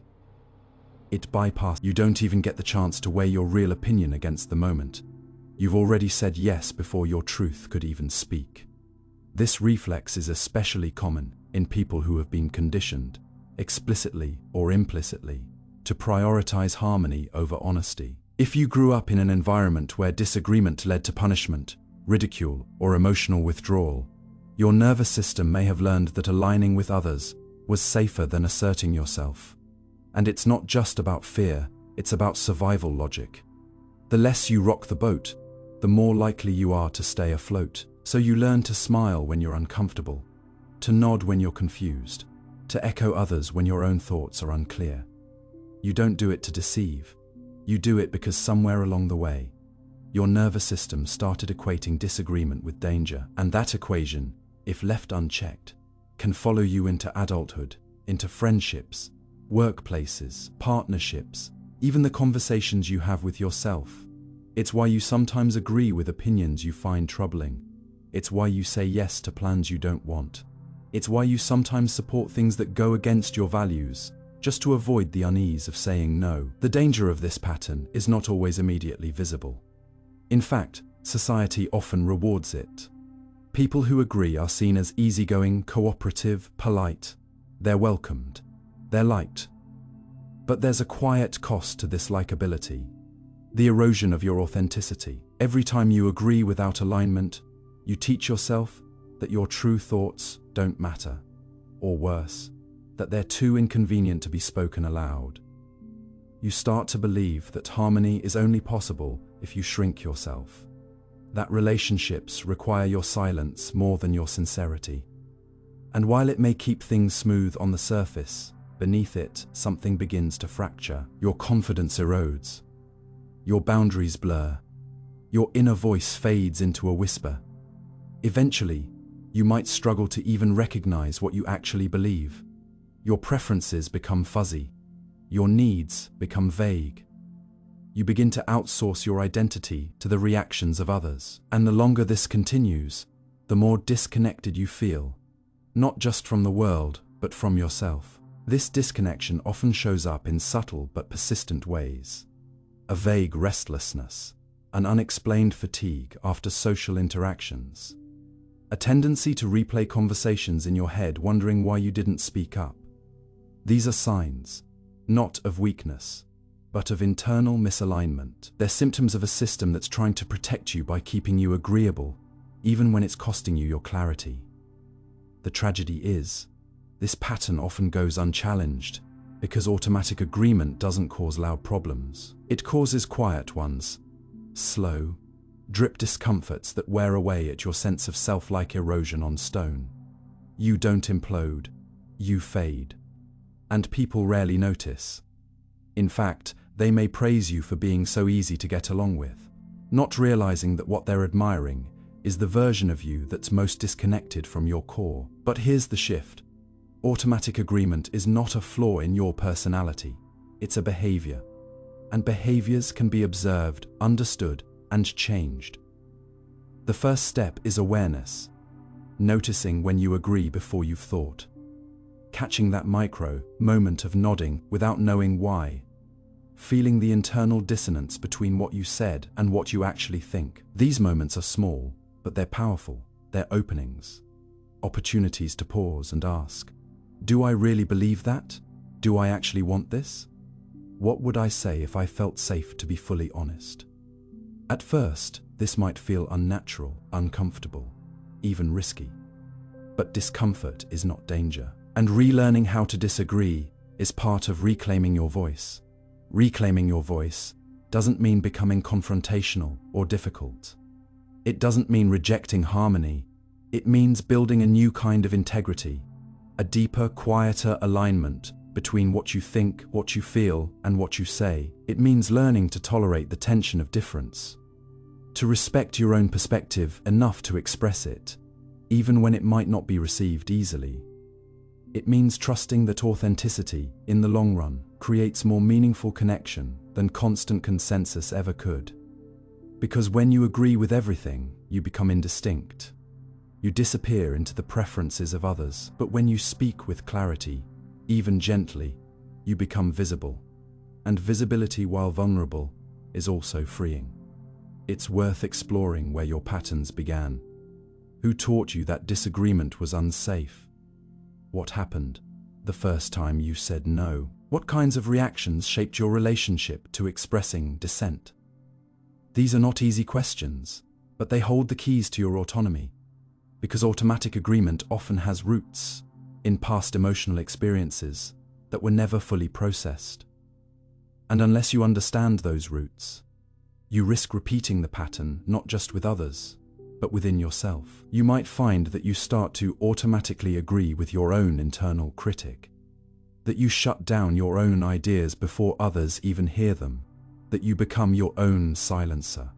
And that's when the real danger emerges, not just in lost conversations, but in a life half-lived. So how do you rebuild slowly, compassionately? It begins with micro-corrections, pausing before answering, noticing when you want to agree just to move on, practicing the simple sentence, "Let me think about that." It begins with learning the difference between connection and compliance. It means finding people who are safe enough to disagree with, and noticing how those disagreements actually deepen trust rather than weaken it. It means understanding that your opinions, even when imperfect, have value, not because they're always right, but because they are yours, and you matter. Your thoughts matter. Your presence matters, not just as a mirror, but as a light of its own. In the end, the path away from automatic agreement is not about becoming oppositional. It's about becoming whole. It's about learning that your inner yes and your inner no both deserve to be heard. That silence is not always peace. That smiling is not always agreement. That real harmony doesn't require your disappearance. It requires your truth. And when you begin to honor that truth, even in small ways, something powerful happens. Your relationships deepen, your self-trust strengthens, and the quiet ache of invisibility starts to fade. You stop nodding by default. You stop echoing the room. You start showing up, not as the version of yourself others find most comfortable, but as the version you've spent a lifetime quietly waiting to be. And that version is not only worthy of being heard, it is essential. Because your real voice, once freed from the reflex to agree, is not just an instrument of expression, it is a declaration of presence. And presence, finally, is what allows you to live in a world where agreement is no longer your identity, but a choice. Self-censoring without realizing. Sometimes the words you never say speak louder than the ones you do, and without realizing it, you begin to carve silence into your sentences, not because you have nothing to offer, but because something deep within you has learned that speaking freely might cost too much. Not your voice, exactly, but what comes with it: judgment, rejection, awkwardness, tension, disapproval. And so, bit by bit, you trim your thoughts before they leave your mouth. You edit your emotions mid-sentence. You hold back the question, the disagreement, the observation that might shift the air. You censor yourself, Not with awareness, not with intention, but through a subtle, practiced instinct that's been shaped over years. You tell yourself you're being polite, respectful, careful with words. But in truth, a quiet erosion is taking place. One that chips away at your ability to know what you really think, feel, or believe. And the most disorienting part, you often don't even realize you're doing it. Because the censorship is not external, it's internal, invisible, automatic, and that's what makes it so powerful. This kind of self-censorship doesn't begin with a rule. It begins with an experience, a time when your honesty was met with shame, a moment when your curiosity was punished, a memory of saying something true and being laughed at, ignored, or dismissed. From there, your brain, wired for survival, starts drawing conclusions. This part of me isn't welcome. This topic leads to conflict. This truth gets me in trouble. And because the brain's primary job is to keep you safe, not authentic, it builds defenses that preemptively protect you. You stop asking certain questions. You avoid specific subjects. You tailor your tone to suit the listener. You scan every room for signals. What's acceptable here? What's too much? What version of myself should I bring? And what gets lost in this constant calibration is not just your freedom of speech, but your freedom of thought. Because when you censor what you say often enough, you start to censor what you think. You abandon ideas before they've matured. You dim feelings before they've been named. You silence the parts of yourself that haven't even spoken yet. Over time, this creates a kind of psychological fog. You know how to be agreeable, but not how to be real. You know how to make others comfortable, but not how to stay comfortable within your own mind. You might catch yourself hesitating before sharing your opinion in a meeting, deleting a comment before posting it, laughing instead of challenging someone, changing your phrasing to sound less passionate, less angry, less intense. You soften your edges so much they start to vanish, and yet, from the outside, you may appear confident, articulate, even expressive, because self-censorship doesn't always look like silence. It can look like diplomacy, wit, calmness, restraint. It can wear the mask of maturity. But inside, you feel the distance growing between what you feel and what you say, a subtle disconnection from your own truth, a growing uncertainty. Is this what I really think? Or just what I've trained myself to think is acceptable? This internal silencing is often rewarded. People like those who know when to speak, who don't cause drama, who are easy to talk to. These phrases may sound flattering, but they can reinforce a dangerous message, that value comes from smoothness, not honesty, that communication is a performance, not a connection. That safety lies in staying within invisible boundaries that you didn't even choose, and the longer this goes on, the more your identity becomes shaped by absence rather than presence. By what you've learned not to say. You might even begin to doubt your own perceptions. If no one else sees what you see, maybe you're wrong. If no one else feels what you feel, maybe you're too sensitive. This is the quietest form of self-erasure, not because someone told you to disappear, but because you internalized that your full presence wasn't safe, that your raw thoughts might create discomfort, that your real voice might be too loud, too sharp, too messy for the world around you. One of the most common places this shows up is in relationships. You start filtering what you share with partners, friends, or family, not because you want to hide, but because you want to preserve peace. You don't mention the small thing that bothered you. You don't express the opinion that might cause disagreement. You don't bring up the deeper need, the unmet desire, the boundary that's quietly being crossed. You smile, you nod, you keep things light, and in doing so, you build a relationship, not with the truth of who you are, but with the edited version you've learned to present. This version is easier to love, less complicated, less confrontational, but it's also less real. And the cost of maintaining that version is subtle but profound. Emotional loneliness, even in close proximity, a sense of being known but not understood, a craving for connection that can't be fulfilled, because the real you isn't fully in the room. It also shows up in creative expression. You may write, speak, draw, or dream with one eye always on the invisible critic. You may sense ideas forming inside you, raw, honest, uncomfortable, but then feel them freeze before they reach the surface. That's too much. That's too weird. That'll be misunderstood. And so instead of creating from truth, you create from safety, from the need to be liked, accepted, unchallenged. Your art becomes polished, digestible, and quietly sanitized. And yet, something feels off, bland, unmoving. Because creativity, like communication, thrives in authenticity, not in perfection.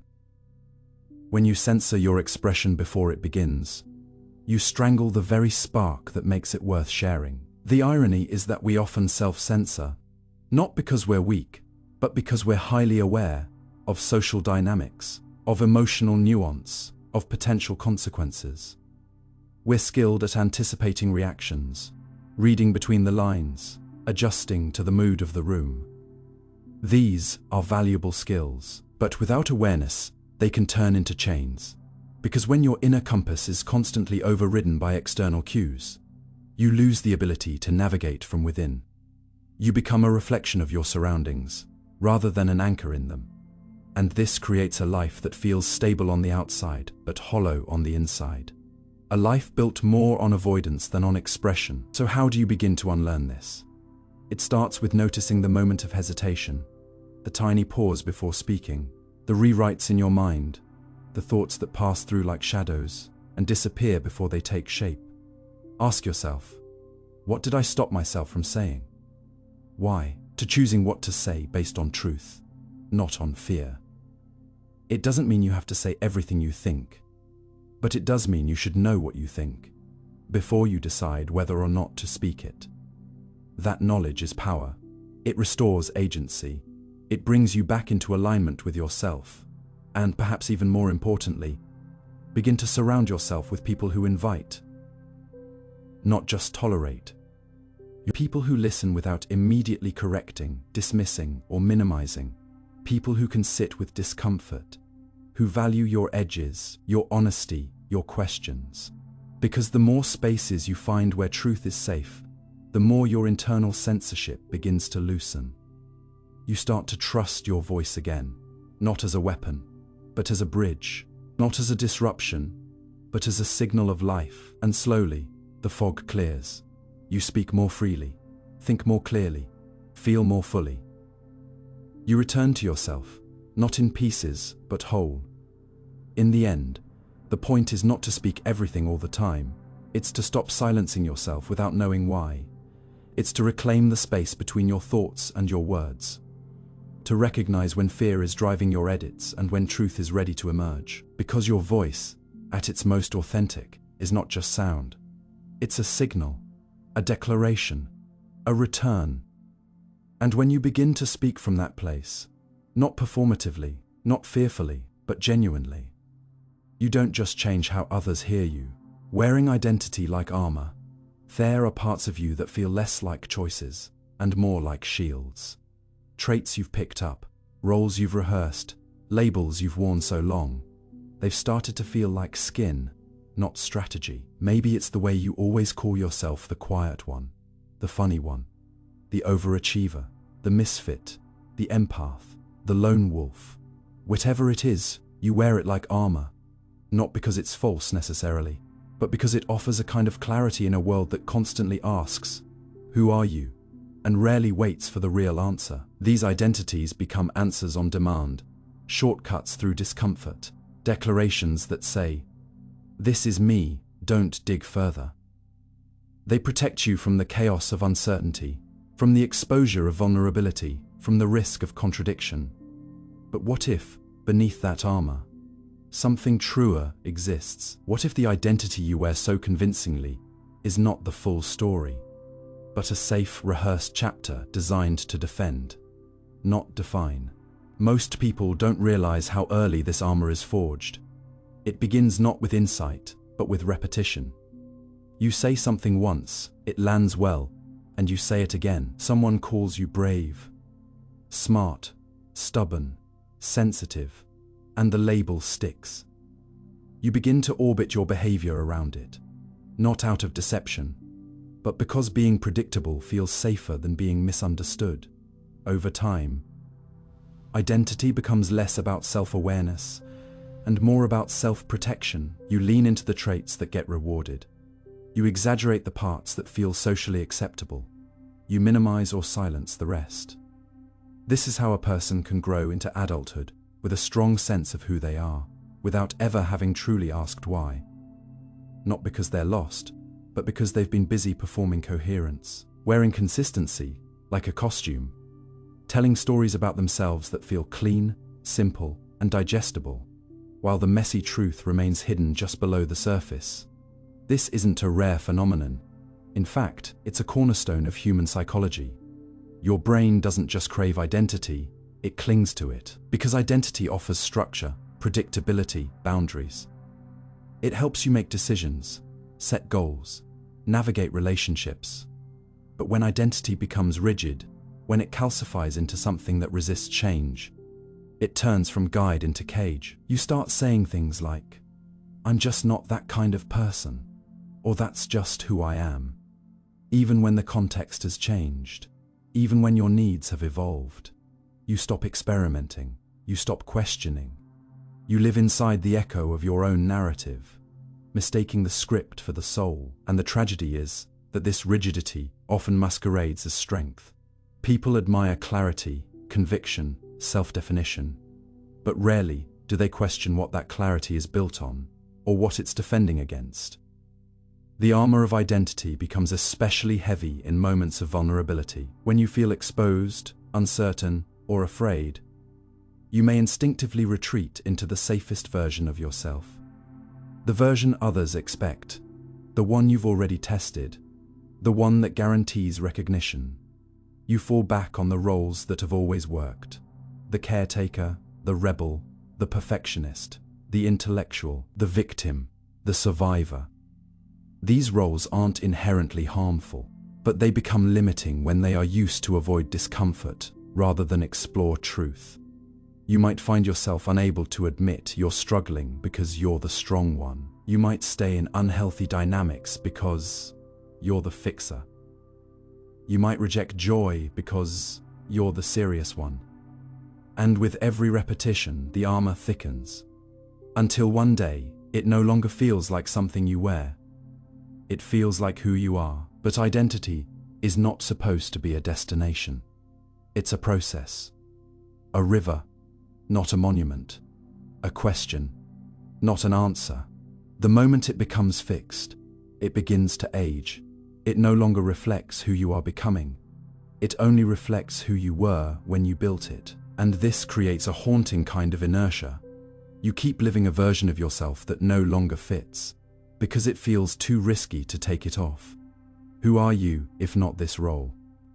Who are you if you're not strong, funny, capable, independent, deep, broken? These labels, while once helpful, start to bind. They script your future based on your past. They limit your choices by narrating them in advance. And worst of all, they keep you in relationships, jobs, and patterns that match your armor, not your evolution. To begin shedding this armor is not to become exposed. It is to become honest. It requires you to ask uncomfortable questions. What part of my identity feels most performative? Which traits do I emphasize because they get approval? Which ones do I hide because they don't fit the story I've told?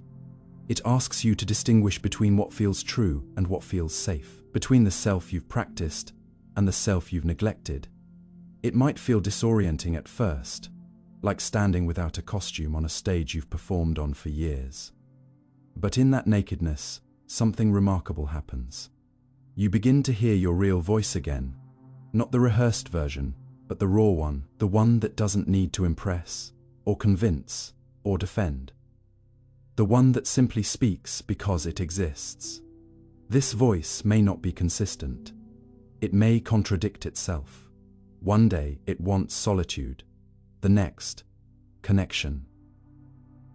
One day it feels confident. The next, insecure.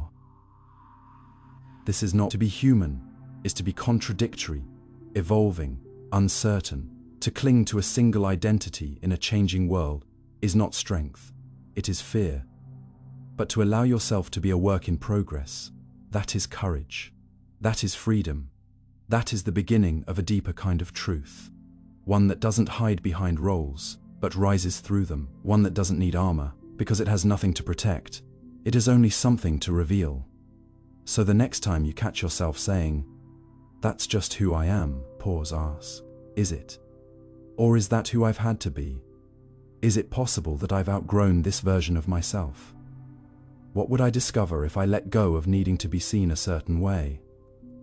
These are not easy questions, but they are necessary ones, because the cost of never asking them is steep.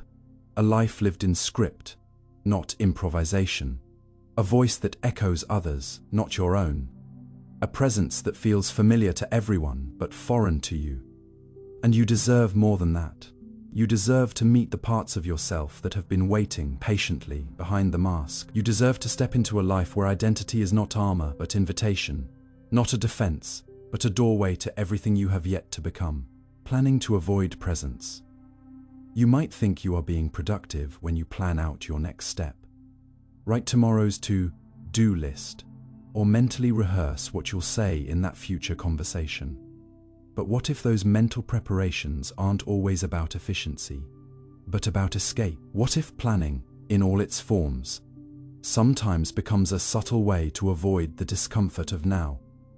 It sounds counterintuitive, because planning is praised as responsible, forward-thinking, mature, but beneath the surface, there's a quiet psychological truth. Many people stay busy mapping out the future, not because they're focused, but because they're fleeing. Fleeing boredom, anxiety, uncertainty, emotional weight, or the silence that settles when there's nothing left to fix. The mind, in its tireless movement, often creates an illusion of control, a belief that if you can just prepare enough, organize enough, anticipate enough, you can outmaneuver discomfort. You can dodge failure, rejection, awkwardness, regret. But here's the cost. When you constantly live in your imagined tomorrow, you abandon your actual today. You end up rehearsing a life instead of living it. Trading presence for preparedness, experience for prediction, being for becoming. This behavior isn't about bad intentions. It's about wiring. Your brain is designed to anticipate threats, solve problems, and simulate outcomes. That's what's kept our species alive. But in modern life, where physical threats are rare and emotional discomfort is constant, that same mechanism can become maladaptive. The moment you feel emotional friction, restlessness, sadness, uncertainty, your mind tries to fix it, often by jumping into the future. What should I do next? What's my plan for tomorrow? What if I just figure this out ahead of time? It feels like action, but it's actually avoidance. Because sitting with discomfort requires a kind of internal stillness, a courage to face what is rather than what might be. And planning gives you an out. It lets you swap emotional presence for logistical control. It lets you feel capable while remaining disconnected. But the problem is that presence, the ability to fully occupy your current moment, is where your actual life is happening. And when you skip that for a hypothetical better version of later, you miss what's unfolding right now. Even if it's imperfect, even if it's messy, even if it's uncertain. You might notice this most during quiet moments, the end of the day, an unscheduled afternoon, the pause between conversations. Instead of relaxing into the now, your mind scrambles. What can I plan next? What should I fix? What needs organizing? You open a new tab, you make a new list. You rearrange your calendar, all seemingly productive acts. But they carry a hidden message. This moment isn't enough. And behind that message lies something deeper. Fear. Fear of stillness. Fear of meaninglessness. Fear of facing feelings that don't have an immediate solution. Because presence demands acceptance, It asks you to sit with things that can't be predicted, optimized, or managed. It asks you to feel, not fix. And for many, that's more terrifying than any logistical chaos. So planning becomes the safe zone, the mask of progress, the illusion of stability. It becomes a form of psychological outsourcing, delegating emotional discomfort to imagined future solutions. Rather than engaging with what's real, this becomes especially noticeable in high-functioning individuals. Those who seem organized, driven, always prepared. Their lives are planned in 5-year intervals. Their thoughts are filled with strategies, deadlines, next steps. They're admired for their foresight, their discipline. But underneath, many are haunted by a chronic inability to feel at ease in the moment. They struggle to sit in silence, to be spontaneous, to linger in conversation without steering it toward outcomes, because they've learned to equate stillness with stagnation, presence with vulnerability. Their worth has become tangled with motion, and planning for them isn't just a tool, it's an identity. Letting go of it, even briefly, feels like collapse, but what they often don't realize is that their relentless forward focus is actually a form of fragmentation, a life lived half a second ahead of itself, a mind that's never quite where its body is. There's also a cultural layer to this. We're taught from a young age that the future matters most. What do you want to be when you grow up? What's your 5-year plan? How are you preparing for what's next? Rarely are we asked, what are you feeling right now? Or, what's unfolding in this moment that you haven't yet named? As a result, presence is seen as indulgent, even lazy. Planning is seen as virtuous, even if it's compulsive. We create productivity apps, life hacks, and bullet journals, not to enhance experience, but to manage the unknown, to domesticate the wildness of life. But life, by nature, is not tidy. It is not predictable.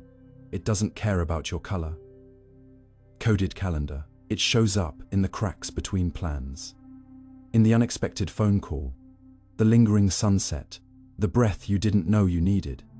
And if you're always somewhere else in your mind, strategizing the next move, you miss these gifts. You live in preparation for a version of life that never fully arrives. This doesn't mean planning is bad. Planning is a skill. It's necessary. It creates structure, goals, momentum. But when it becomes compulsive, when it hijacks your ability to feel grounded, it becomes a trap, a distraction disguised as discipline. The goal is not to stop planning, but to notice why you're doing it. Are you solving a real problem or avoiding an emotional truth? Are you preparing for a task or postponing presence? These questions are hard to answer in the moment, but they matter, because every plan comes with an opportunity cost, your awareness. And once you begin to notice the ways planning robs you of presence, you can start to reclaim it. That reclamation is a slow, sometimes uncomfortable process. It starts with small interruptions to your habitual momentum. You catch yourself making a new list and ask, what am I feeling right now? You resist the urge to schedule the entire week and instead sit for 5 minutes in silence. You let a moment be incomplete. You let yourself be unsure, and in that space, something shifts. You begin to feel more. Not all of it will be pleasant. Some of it might be anxiety, grief, longing. Presence too can hold you. It doesn't organize your future, but it reconnects you with your life. You also begin to see how much creativity is lost when every moment is pre-scripted. Presence invites improvisation. It opens doors that plans never predicted. Some of your most meaningful moments, the breakthroughs, the connections, the inspirations, likely didn't come from planning. They came from presence. From being exactly where you were, open to what arrived. And yet, the mind forgets this. It defaults to structure, to order, to control. So reclaiming presence becomes a practice, not of abandoning the future, but of remembering that now is not an obstacle on the way to later. Now is the only place life actually happens. So the next time you find yourself planning, especially when there's no immediate need, pause, ask, What am I avoiding? What part of this moment feels intolerable? Can I stay, just for a breath, without fixing it? This pause isn't passive. It's powerful. It's a small act of resistance against the compulsive pull of elsewhere. It's a reminder that you are not a machine built for optimization. You are a human being built to be, to feel, to notice, to respond. And when you return to that, when you choose presence over prediction, you don't become less prepared. You become more alive, because life doesn't wait for your plans. It waits for your attention. And the longer you delay showing up for it, the more of it passes unnoticed, unheld, unlived. In the end, your most meaningful memories won't be the days you followed the perfect plan. They'll be the days you were fully there. The ones where you got lost in laughter, where you cried unexpectedly, where you let go of the script and let life speak first. So yes, plan wisely, but live deeply. Use the future as a tool, not a refuge. Let it serve you, not steal you, because while tomorrow might hold promise, only today holds truth, and only your presence has the power to turn that truth into something felt, something remembered, something real. Caring about trends you don't understand. You may have found yourself nodding at a viral phrase, liking a meme you didn't fully get, or pretending to be amused by a trend you barely recognized.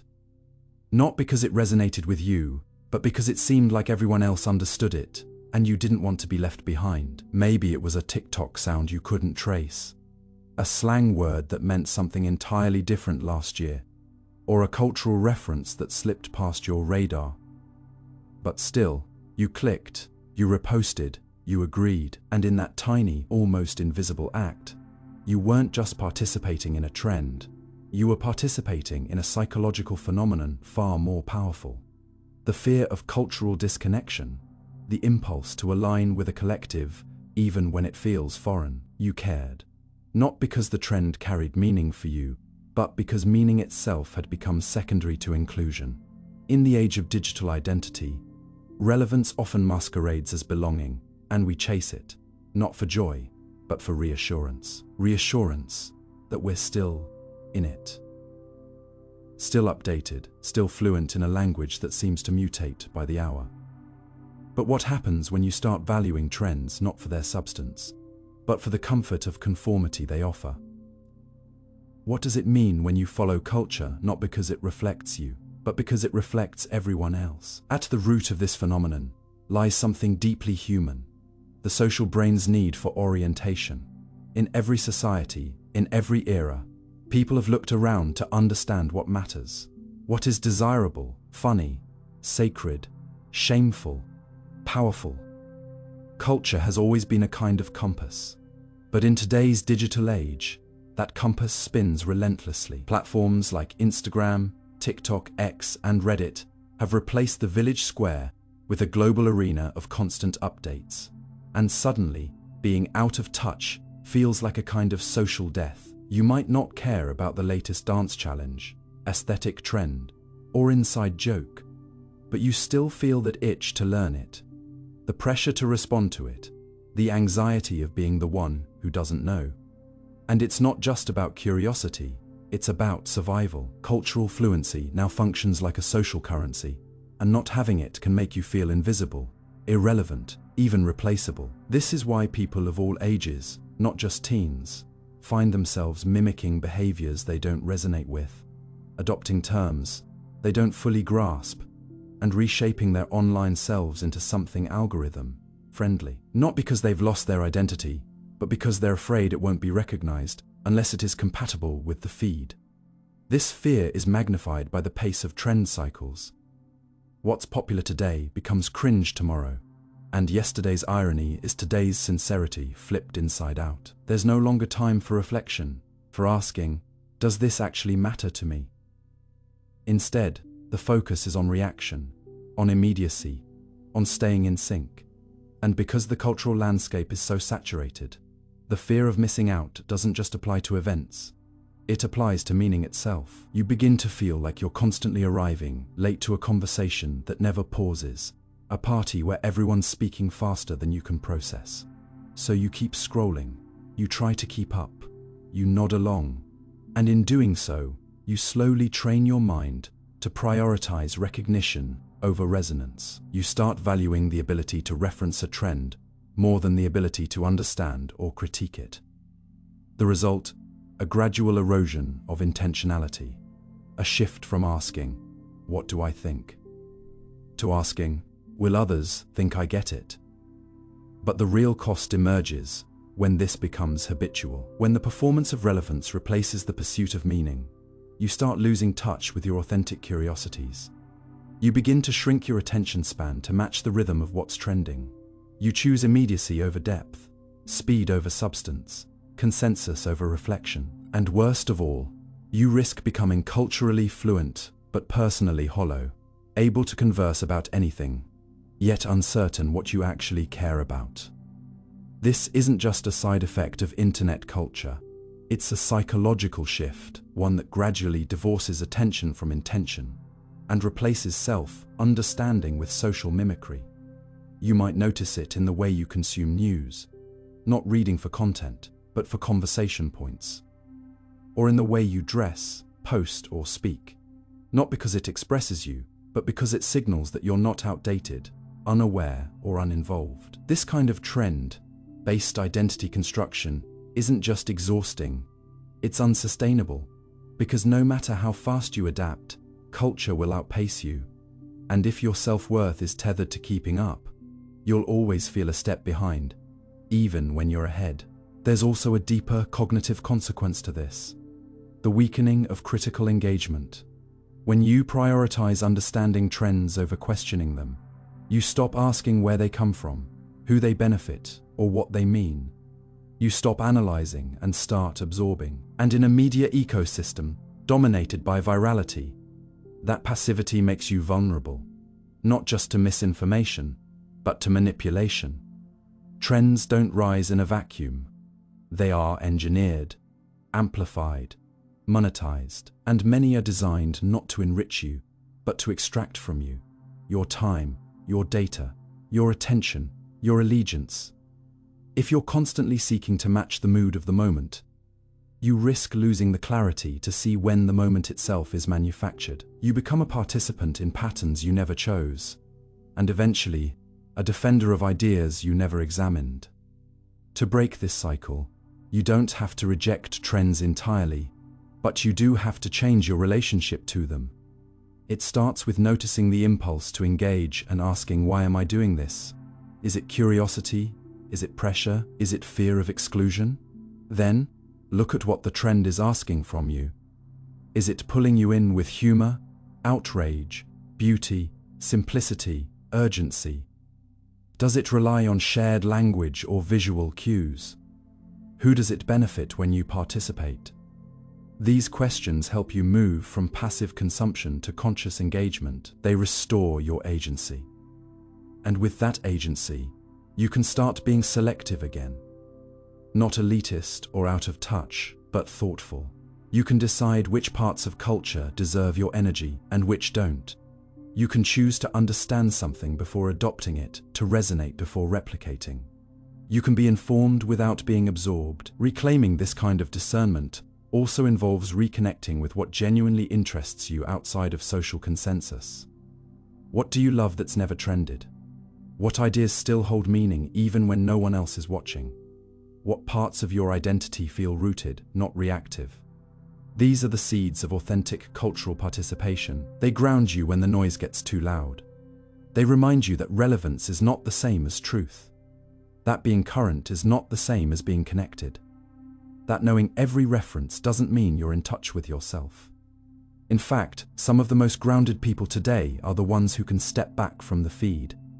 Not out of apathy, but out of clarity. They know the value of knowing what not to care about, of choosing silence when the crowd shouts, of remembering that being culturally literate isn't worth much if it comes at the cost of personal coherence. In the end, caring about trends you don't understand is less about being shallow and more about being afraid of invisibility, of irrelevance, of social exile. But real belonging doesn't come from perfectly decoding every meme or mimicking every viral tone. It comes from presence, from showing up with a sense of self that isn't constantly outsourcing its value. And when you begin to care less about appearing fluent and more about being sincere, something remarkable happens. You stop chasing culture and start contributing to it. Not with perfect timing, but with purpose. Not with trendy opinions, but with honest questions. And slowly, you realize that understanding every trend was never the goal. The goal is to stay awake, stay rooted, and stay real, even when the algorithm is pulling you in every direction but your own. Chasing aesthetics over values. There's a strange, hollow satisfaction that comes from making something look right, even when it doesn't feel right. From curating your space, your outfit, your digital persona, until it gives the impression of meaning without necessarily carrying any. You light the perfect candle, arrange the coffee cup, adjust the filter on your post, tweak your expression until it reads effortlessly authentic. And the result is visually beautiful, undeniably shareable, but beneath it, something vital is missing. Alignment, not aesthetic alignment, but moral alignment, value alignment. And yet, in a culture that increasingly equates how something appears with what it is, we've learned to prioritize the image of depth over the substance of it. Chasing aesthetics over values doesn't just describe a superficial moment. It describes a psychological shift where the visual, the performative, the brandable replaces the personal, the principled, the real. It's not that beauty is the enemy, it's that when beauty becomes the goal instead of the byproduct of something lived and felt, we lose the clarity to distinguish between what looks good and what is good. For us, for others, for the world we're building, one filtered square at a time. This dynamic is especially powerful because it often starts from an innocent place, the desire for order, for clarity, for peace. When life feels chaotic, uncertain, or emotionally messy, aesthetics offer the illusion of control. You can't fix your loneliness, but you can clean your room and take a photo of the sunlight, hitting the wall just right. You can't solve your existential doubts, but you can design a Notion dashboard with soft pastels and minimal icons. It soothes you, calms the noise, but also distracts you. Because instead of facing what's real, you polish what's visible. And over time, the need for aesthetic coherence begins to replace the search for internal coherence. You ask yourself what fits the vibe, what matches the feed, what aligns with the theme. But stop asking what aligns with your values. You know how to make your life look intentional without knowing if it is. Social media accelerates this confusion. Platforms built to reward visibility also reward conformity. Subtle sameness dressed as individualism. You scroll through curated workspaces that claim to inspire productivity, but really showcase consumption. You see moral messages wrapped in trendy fonts. You hear activism that sounds like advertising.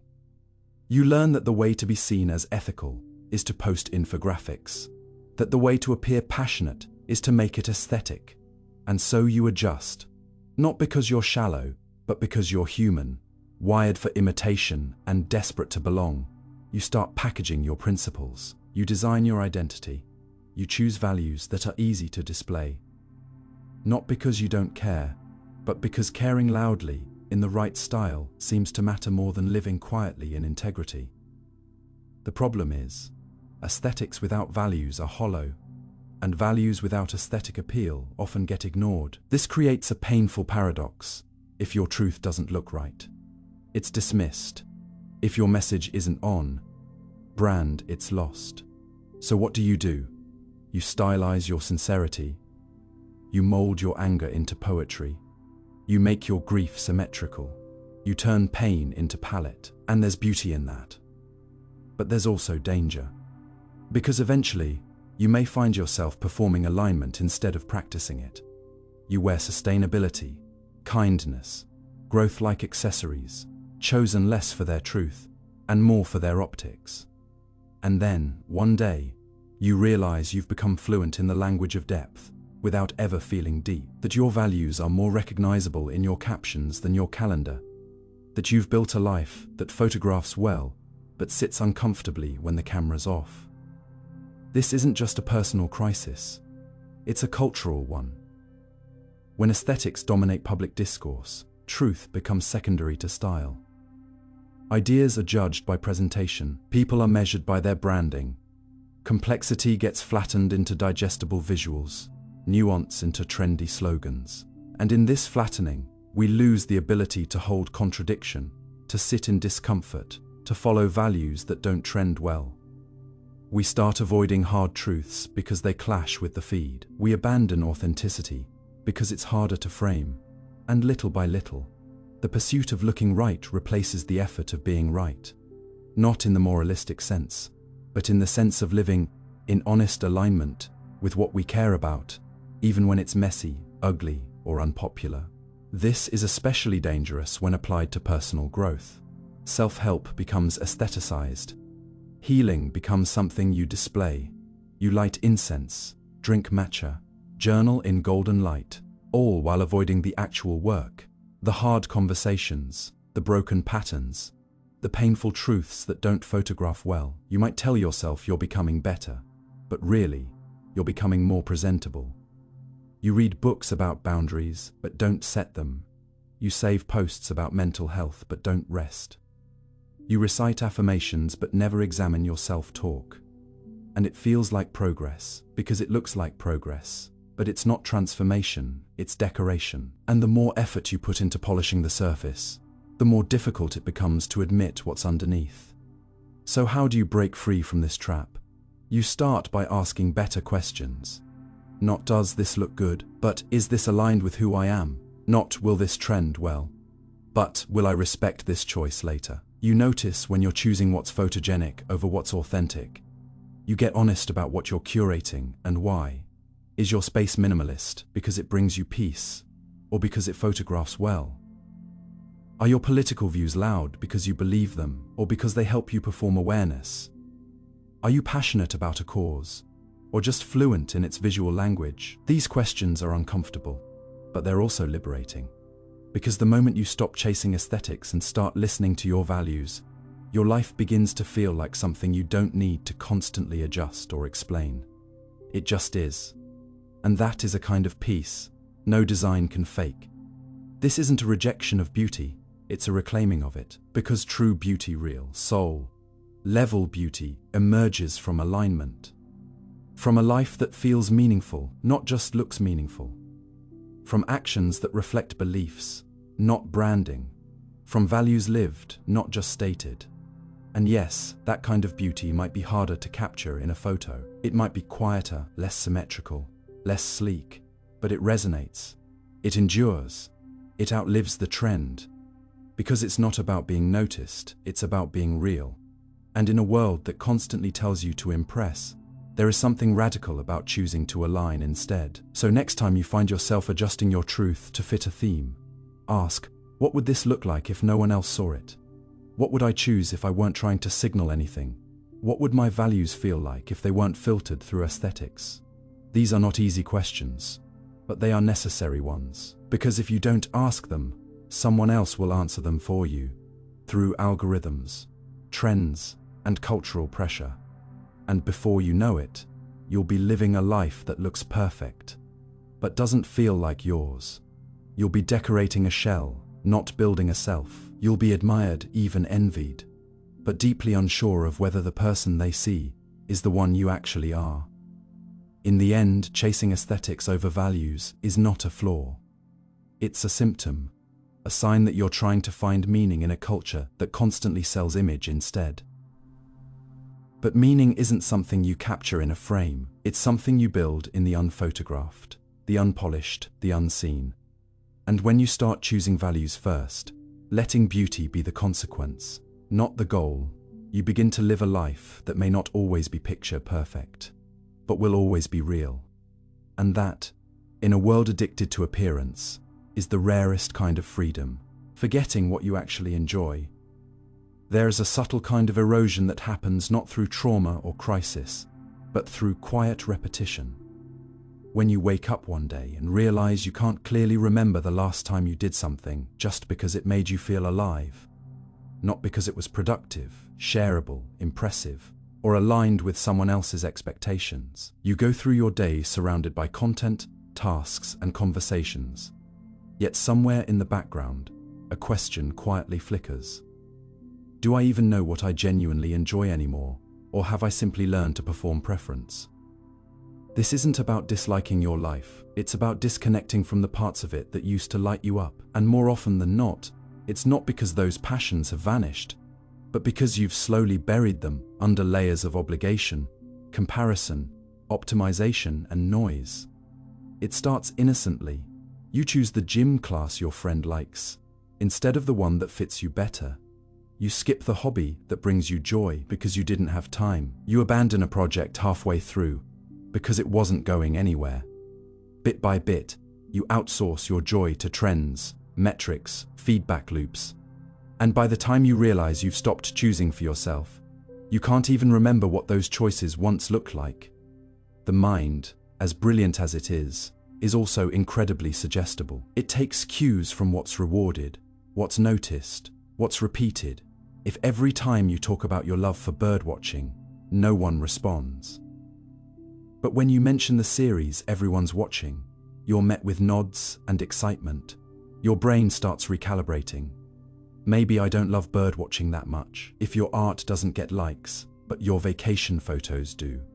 You begin to feel a gravitational pull away from what feeds your soul toward what feeds your algorithm. Over time, your internal compass gets scrambled. You still feel passion, but you no longer know where it's pointing. And in that confusion, you start relying more and more on external signals to define your preferences. What are people reading? What do the successful people listen to? What are the top-rated things I'm supposed to enjoy? And slowly, enjoyment becomes scripted. You're not chasing joy, you're mimicking it. This pattern is easy to miss because it doesn't feel bad. It feels busy. It feels full. Your calendar is packed. You're booked and doing well. But beneath the motion is a strange emptiness. You find yourself restless during downtime, unable to sit with boredom, compulsively scrolling to feel connected to something that might spark you. But even the things that used to excite you, music, drawing, walks, conversations, feel flat now. Not because you've outgrown them, but because your relationship to them has become conditional. You do them when they serve a purpose. You create when it might be posted. You relax only after you've earned it. And joy, which once flowed freely, now comes with caveats, expectations, filters. You've learned to treat it like a currency and only spend it wisely. But joy doesn't work that way. It dries up when managed. It disappears when judged. And to find it again, you often have to unlearn everything you thought you knew about what enjoyment is supposed to look like. There's also a cultural undercurrent to this forgetting. We live in a time that glorifies optimization of time, of habits, of hobbies. It's not enough to enjoy running. You have to train for a marathon. It's not enough to doodle. You have to open an Etsy store. Even rest has become performative. You need the right lighting, the right tea, the right caption about self-care. Nothing is safe from the pressure to be productive. And under that pressure, enjoyment becomes a means to an end, not an end in itself. You stop playing and start performing. You stop listening and start branding. You stop wandering and start managing. And what gets lost in all this efficiency is the inefficiency that joy requires. Joy, real joy, isn't scalable. It's messy, unpredictable, private. It's singing off key, dancing alone, making something pointless, diving into a book that no one else has heard of, laughing at something so stupid it makes your stomach hurt. But when every moment is evaluated for how worth it is, those joys start to feel wasteful, so you leave them behind, and you don't even realize they're missing, because you're too busy being good. To reclaim what you enjoy, you first have to notice what you've forgotten. That sounds simple, but it's not. Because forgetting doesn't come with fanfare. It doesn't announce itself. It happens slowly, invisibly, as life layers over you. So you start by tracing backwards, not to who you were, but to what you used to feel. What were the things you lost time doing? What made you curious before anyone told you what was cool? What did you return to again and again? Not because it paid off, but because it felt like you. Often, the answers surprise you. Sometimes they feel childish, embarrassing, inconvenient. But that's how you know they're real. Joy isn't about what makes sense. It's about what makes you forget to care whether it does. Then comes the harder part. Doing those things again, even when they feel awkward. Even when they don't yield results. Even when no one claps. You pick up the guitar even though your fingers are clumsy. You write a story even though it's bad. You take that class, that walk, that sketch pad, and you resist the urge to document it, because enjoyment isn't a performance. It's a return, a homecoming. And the only way to come home is to stop impressing the world long enough to remember what makes you feel like yourself. It won't feel natural at first.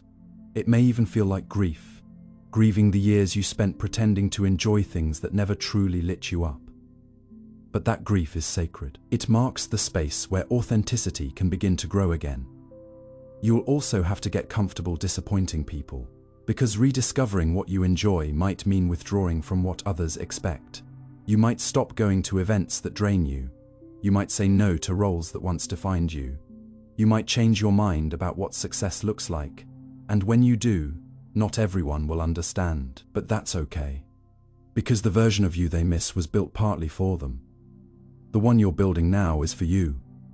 And as you get more fluent in your own joy, something begins to shift. You start noticing beauty again, in small things, weird things, quiet things. You stop needing every moment to be valuable. You let yourself waste time, you laugh more, you feel more. You begin to trust that enjoyment doesn't have to be explained to be real. Ultimately, forgetting what you enjoy is not a failure. It's a symptom, a signal that you've been too far from yourself for too long. And remembering it is not about rewriting your life overnight. It's about reclaiming moments, choosing, again and again, the experiences that make you feel vivid, letting go of the script, tuning back into the signals of your own delight. Because in the end, a meaningful life isn't built by stacking accomplishments.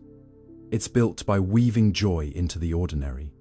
And joy doesn't come when you chase it. It comes when you notice it, when you create space for it, when you give yourself permission to follow the thread of what lights you up.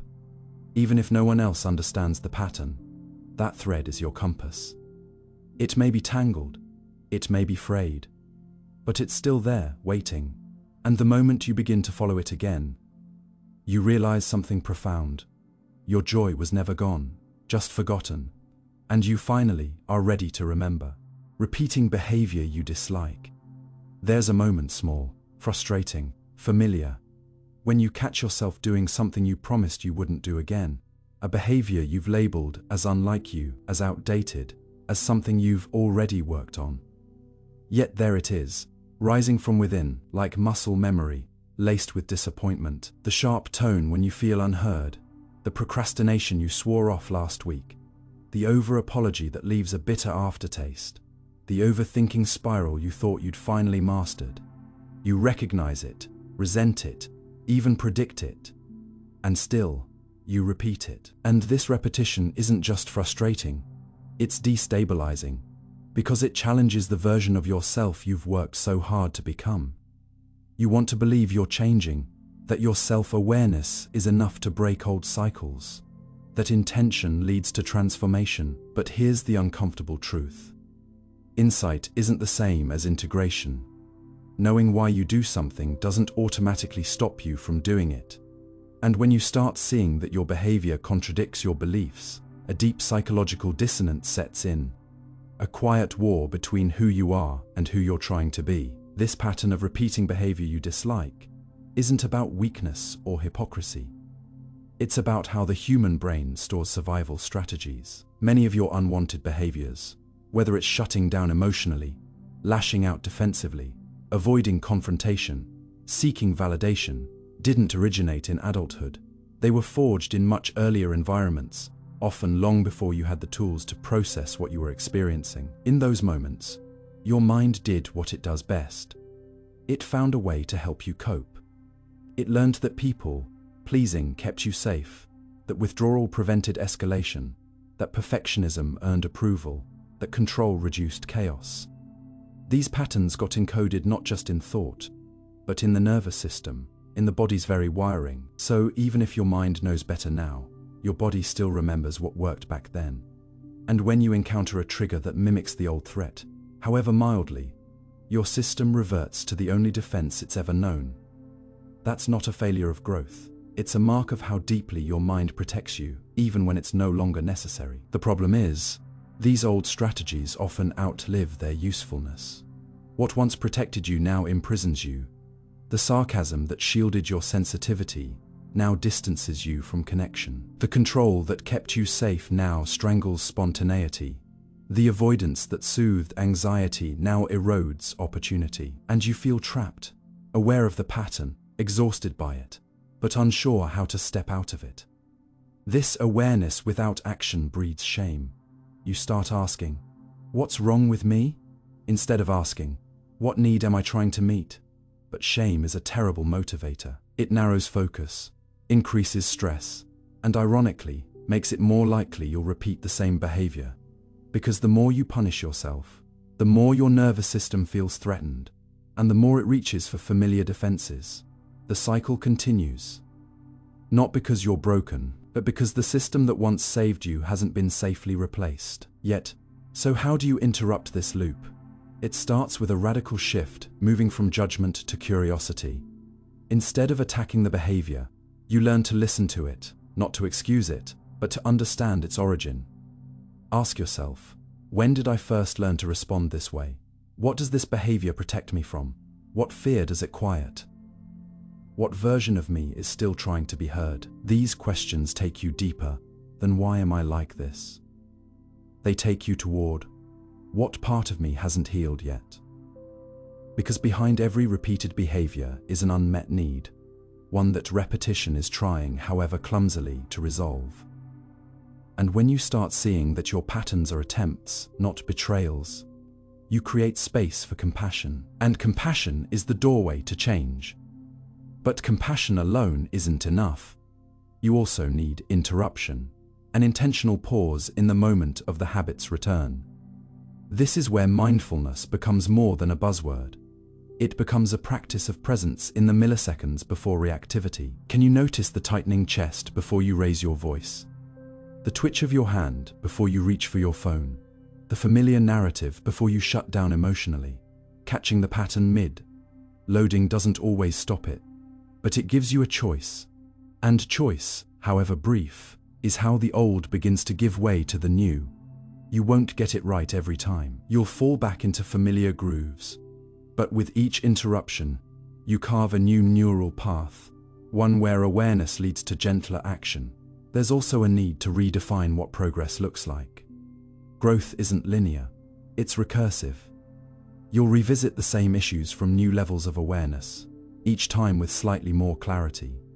What once looked like failure is often just another layer revealing itself. The fact that you notice the pattern is proof that you're evolving. People who don't grow repeat their behaviors unconsciously.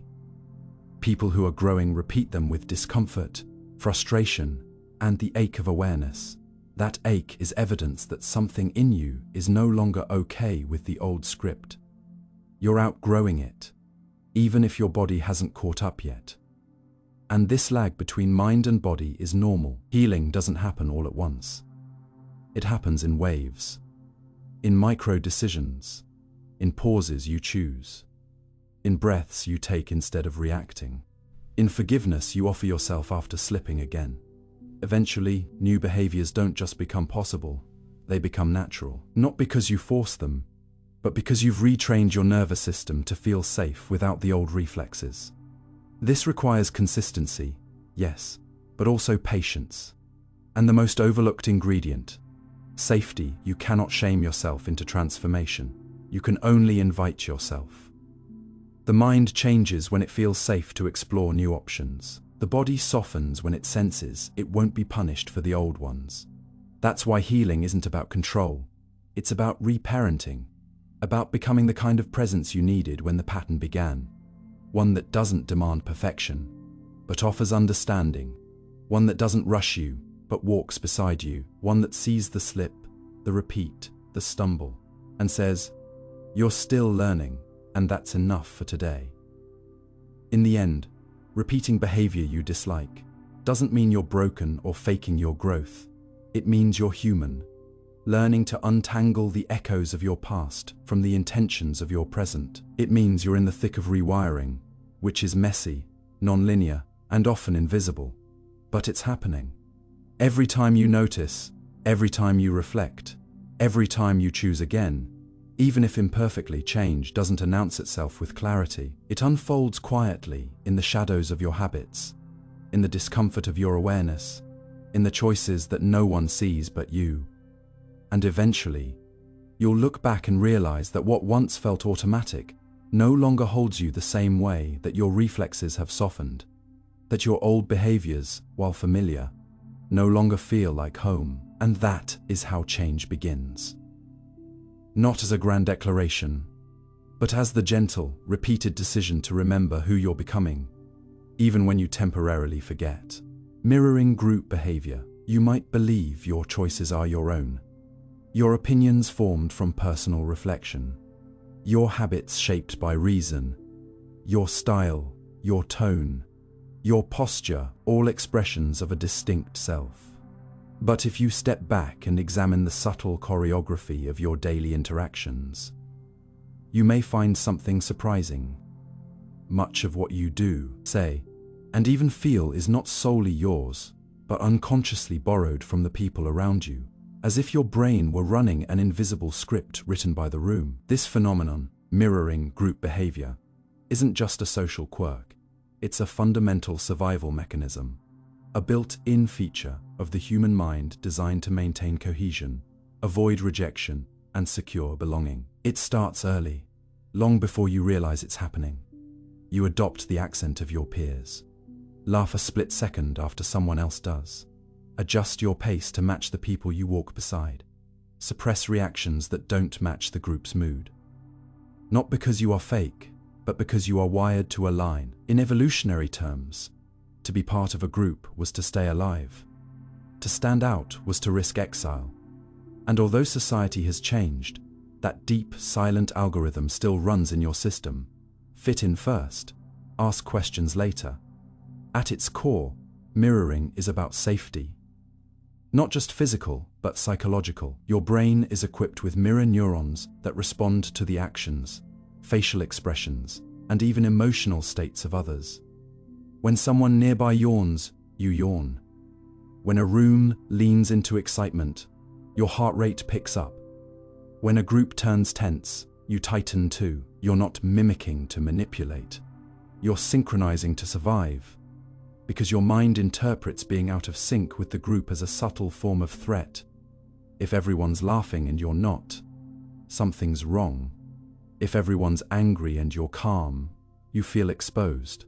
So you adjust. You mirror language, body language, tone, even belief systems, sometimes without realizing it.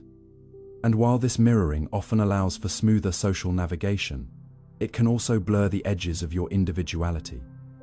You begin to speak in phrases you didn't invent. You nod in agreement before truly processing. You perform belonging even when internally you're uncertain. And over time, this repetition of subtle self-denial becomes the background noise of your life. Familiar, unexamined, constant. The effects of group mirroring become even more pronounced in environments with strong emotional energy: schools, workplaces, religious settings, political rallies, online communities. In these contexts, behavior is often shaped not by logic, but by atmosphere. People conform not because they agree, but because they don't want to be the one who doesn't. Studies like the Ash conformity experiments have shown this clearly. Individuals will knowingly give wrong answers if everyone else does, simply to avoid being the odd one out. In modern life, the conformity isn't always so overt, but it's just as powerful. You agree with the team's decision, even though you have doubts. You repost a cause you only vaguely understand because everyone else did. You laugh at a joke that made you uncomfortable. You suppress your real opinion in a group chat, not because you lack integrity, but because you've learned that harmony, even artificial, feels safer than friction. This tendency intensifies in ambiguous situations, moments when you're unsure how to act, speak, or feel. Your brain looks for cues, and those cues come from others. If you are new in a group and everyone is quiet, you stay quiet too. If the group values irony, you start speaking in sarcasm. If they reward cynicism, you start hiding sincerity. And slowly, your internal compass gets replaced by external signals. You may not even realize how often your decisions are made in reference to the collective: what music you explore, what clothes you wear, what opinions you form. These are not just personal tastes, but social artifacts. This doesn't mean you're a fraud. It means you are human, because the line between authentic expression and adaptive behavior is thinner than we like to admit. And unless we actively interrogate where our choices come from, we risk mistaking inherited reflexes for genuine preferences. There's also a neurological toll to this constant alignment. When your outer self is in conflict with your inner self, even subtly, it creates cognitive dissonance. A quiet, draining tension that leaves you exhausted without knowing why. You might find yourself feeling inexplicably anxious after group meetings, or emotionally flat after social gatherings. Not because anything bad happened, but because you spent hours performing micro adjustments, managing impressions, filtering yourself. These invisible efforts accumulate like mental taxes, until one day you look up and feel disconnected from yourself. You can't remember the last time you spoke without self-editing. You can't articulate what you believe without referencing what others think.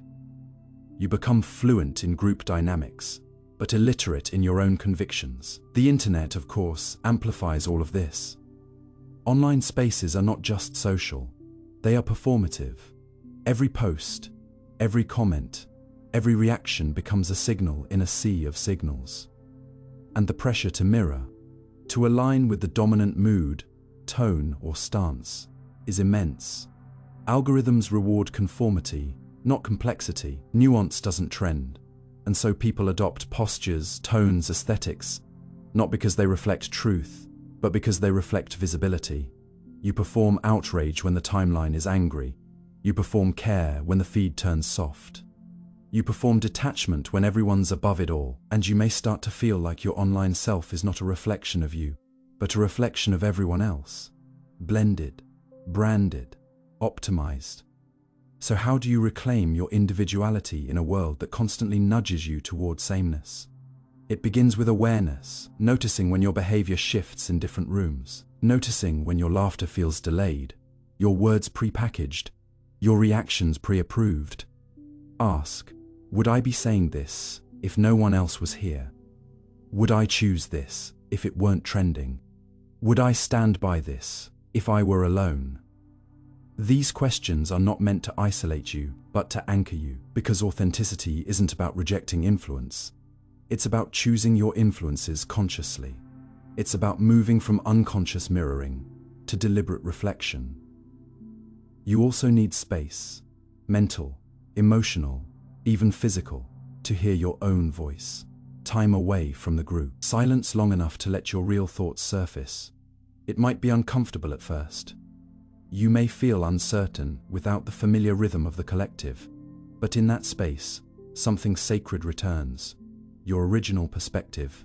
The part of you that doesn't need to be retweeted, endorsed, or agreed with. The part that's weird, quiet, passionate, contradictory. That's where your real power lives. Not in alignment, but in originality. And the more time you spend with that self, the less tempted you are to dissolve into the group. You can still belong. But without vanishing, you can still connect, but without copying. Ultimately, mirroring group behavior is not a flaw. It's a survival response. But survival isn't the same as living. And living, real living, requires authenticity. Not just in grand gestures, but in small daily acts of self-truth. In speaking up, even when your voice shakes. In choosing silence over fake agreement. In sitting with the discomfort of difference, instead of rushing to conform. Because your presence, your actual presence, is only felt when you bring your real self into the room. Not the version shaped by echoes, but the one shaped by choice. And when you start doing that consistently, gently, courageously, something shifts. You stop being a reflection of the group and start becoming a reflection of your values. And in that reflection, others find something real to mirror. Not another copy, but an invitation. An invitation to show up as themselves too. Measuring worth by external validation. There's a peculiar kind of emptiness that sneaks in, not when you fail, but when you succeed. When the applause comes, the numbers go up, the compliments arrive exactly as you hoped they would, and yet something in you remains unsatisfied, unsure, unseen. It's the quiet ache of realizing that you've built your sense of worth on something outside yourself, on metrics, recognition, approval, and that even when all those boxes are checked, the feeling of enough doesn't stick. It fades as fast as it came. This is the paradox of measuring worth by external validation. The more you chase it, the more you lose sight of the very thing you were trying to affirm. You post the thing, you wait, you refresh, you count the hearts, the comments, the messages. You feel good for a moment. Then it fades, and you start again, because somewhere along the line, you learn to link your value to your visibility, your self-esteem to someone else's reaction, your identity to applause.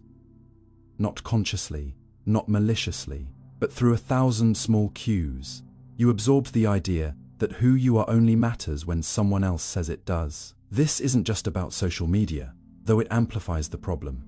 It's about the psychological structures we build around praise. As children, many of us learned early that doing something well earned us attention. A high grade meant you were smart. A smile from a teacher meant you were good. A proud look from a parent meant you were lovable. Slowly, your brain began to associate validation with safety. Approval wasn't just nice, it was necessary. And so you developed behaviors to keep that approval coming. You worked harder. You spoke more politely. You hid your messiness. You exaggerated your strengths. And when it worked, when the praise came, you felt not just happy, but whole. Not just encouraged, but real. And from that point on, you were no longer just doing things for yourself. You were doing them to be seen, to be affirmed, to be mirrored back by others, in a way that said, "You matter." The issue is that this strategy works, until it doesn't.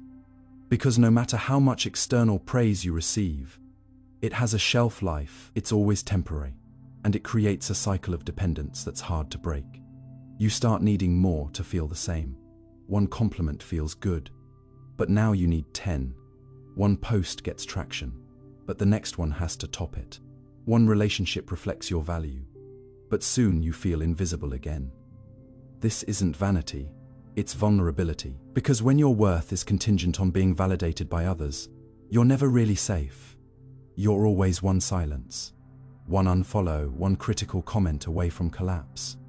And the scariest part, you might not even realize how deeply this runs. You might think you're confident, you might think you're independent, but if your emotions swing wildly with every bit of feedback, if your sense of self rises and falls with the opinions of others, then something inside you is still handing your mirror to the world and asking it to tell you who you are. This kind of validation seeking isn't just emotional. It's neurological. Dopamine, the brain's reward chemical, is released not when we receive something, but when we anticipate it. This means that the possibility of validation, waiting for the message, the like, the nod of approval, is more addictive than the validation itself. It creates a loop. You do something, hope for feedback, receive a little, and chase more. Over time, your brain becomes wired to seek that hit. Not because you're shallow, but because your reward system has been hijacked. And in that hijacking, something subtle but profound occurs. Your sense of intrinsic motivation begins to fade. You stop doing things because they feel right.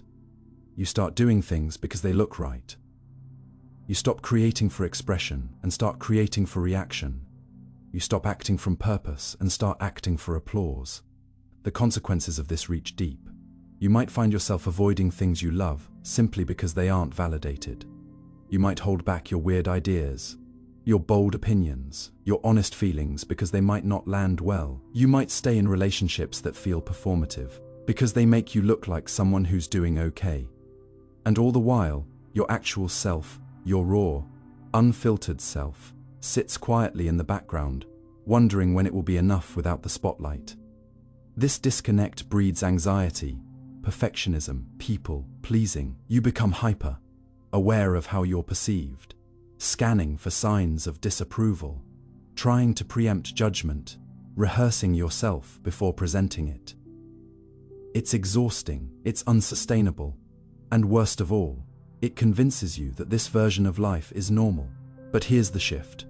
Your worth was never meant to be measured in responses. It was never supposed to be quantified, liked, retweeted, echoed. Worth is not a metric, it's a presence, a being, a quiet knowing that exists even when no one's watching, and reclaiming that kind of self-worth requires unlearning years of conditioning. It means starting to notice when you're acting from performance rather than authenticity, when you're editing yourself in anticipation of praise, when you're withholding truth because it might not land well. It means sitting with the discomfort of being unseen and choosing to be whole anyway. That's where the real work begins.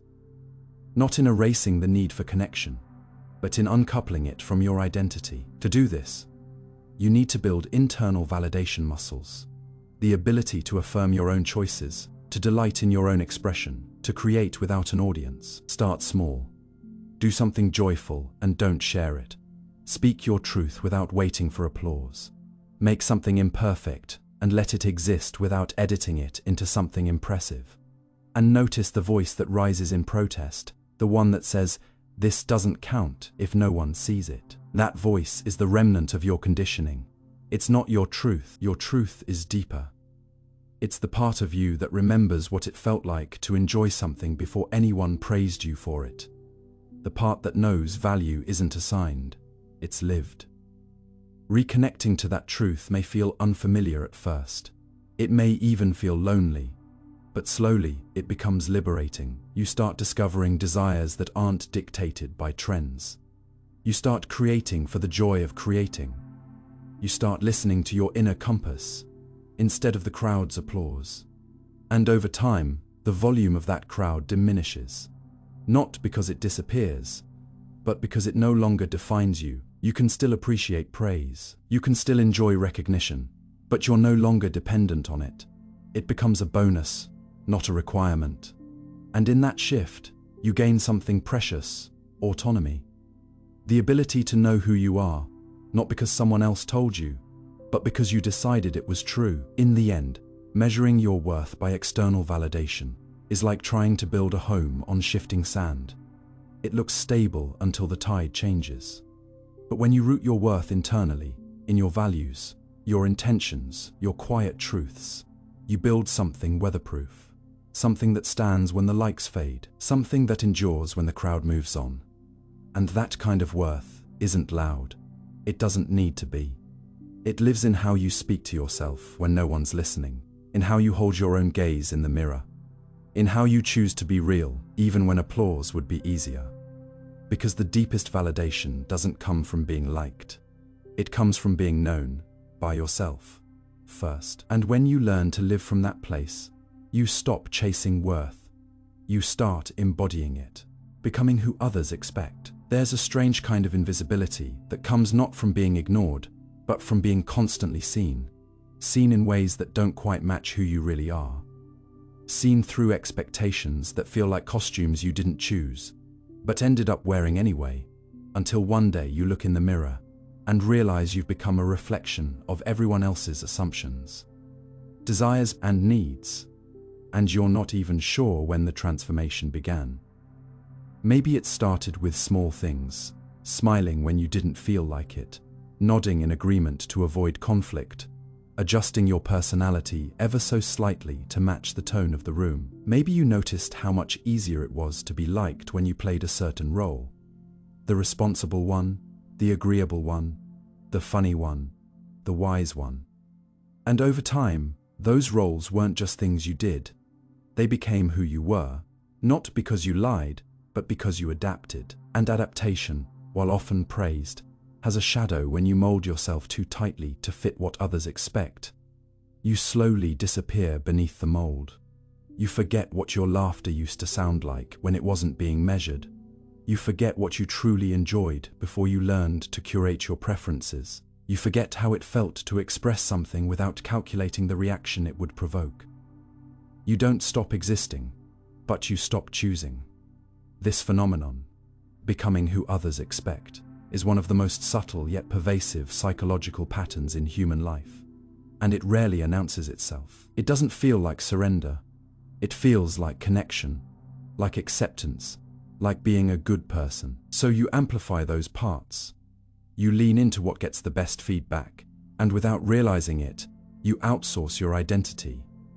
You let the reactions of others become the architects of your self-concept. This isn't a sign of weakness. It's a sign of how deeply we're wired for belonging. The human brain is a social organ. It reads facial expressions, tracks approval, monitors tone. It's built to detect danger in disconnection. So when others seem disappointed, confused, or disapproving, your nervous system reacts as if something vital is at risk.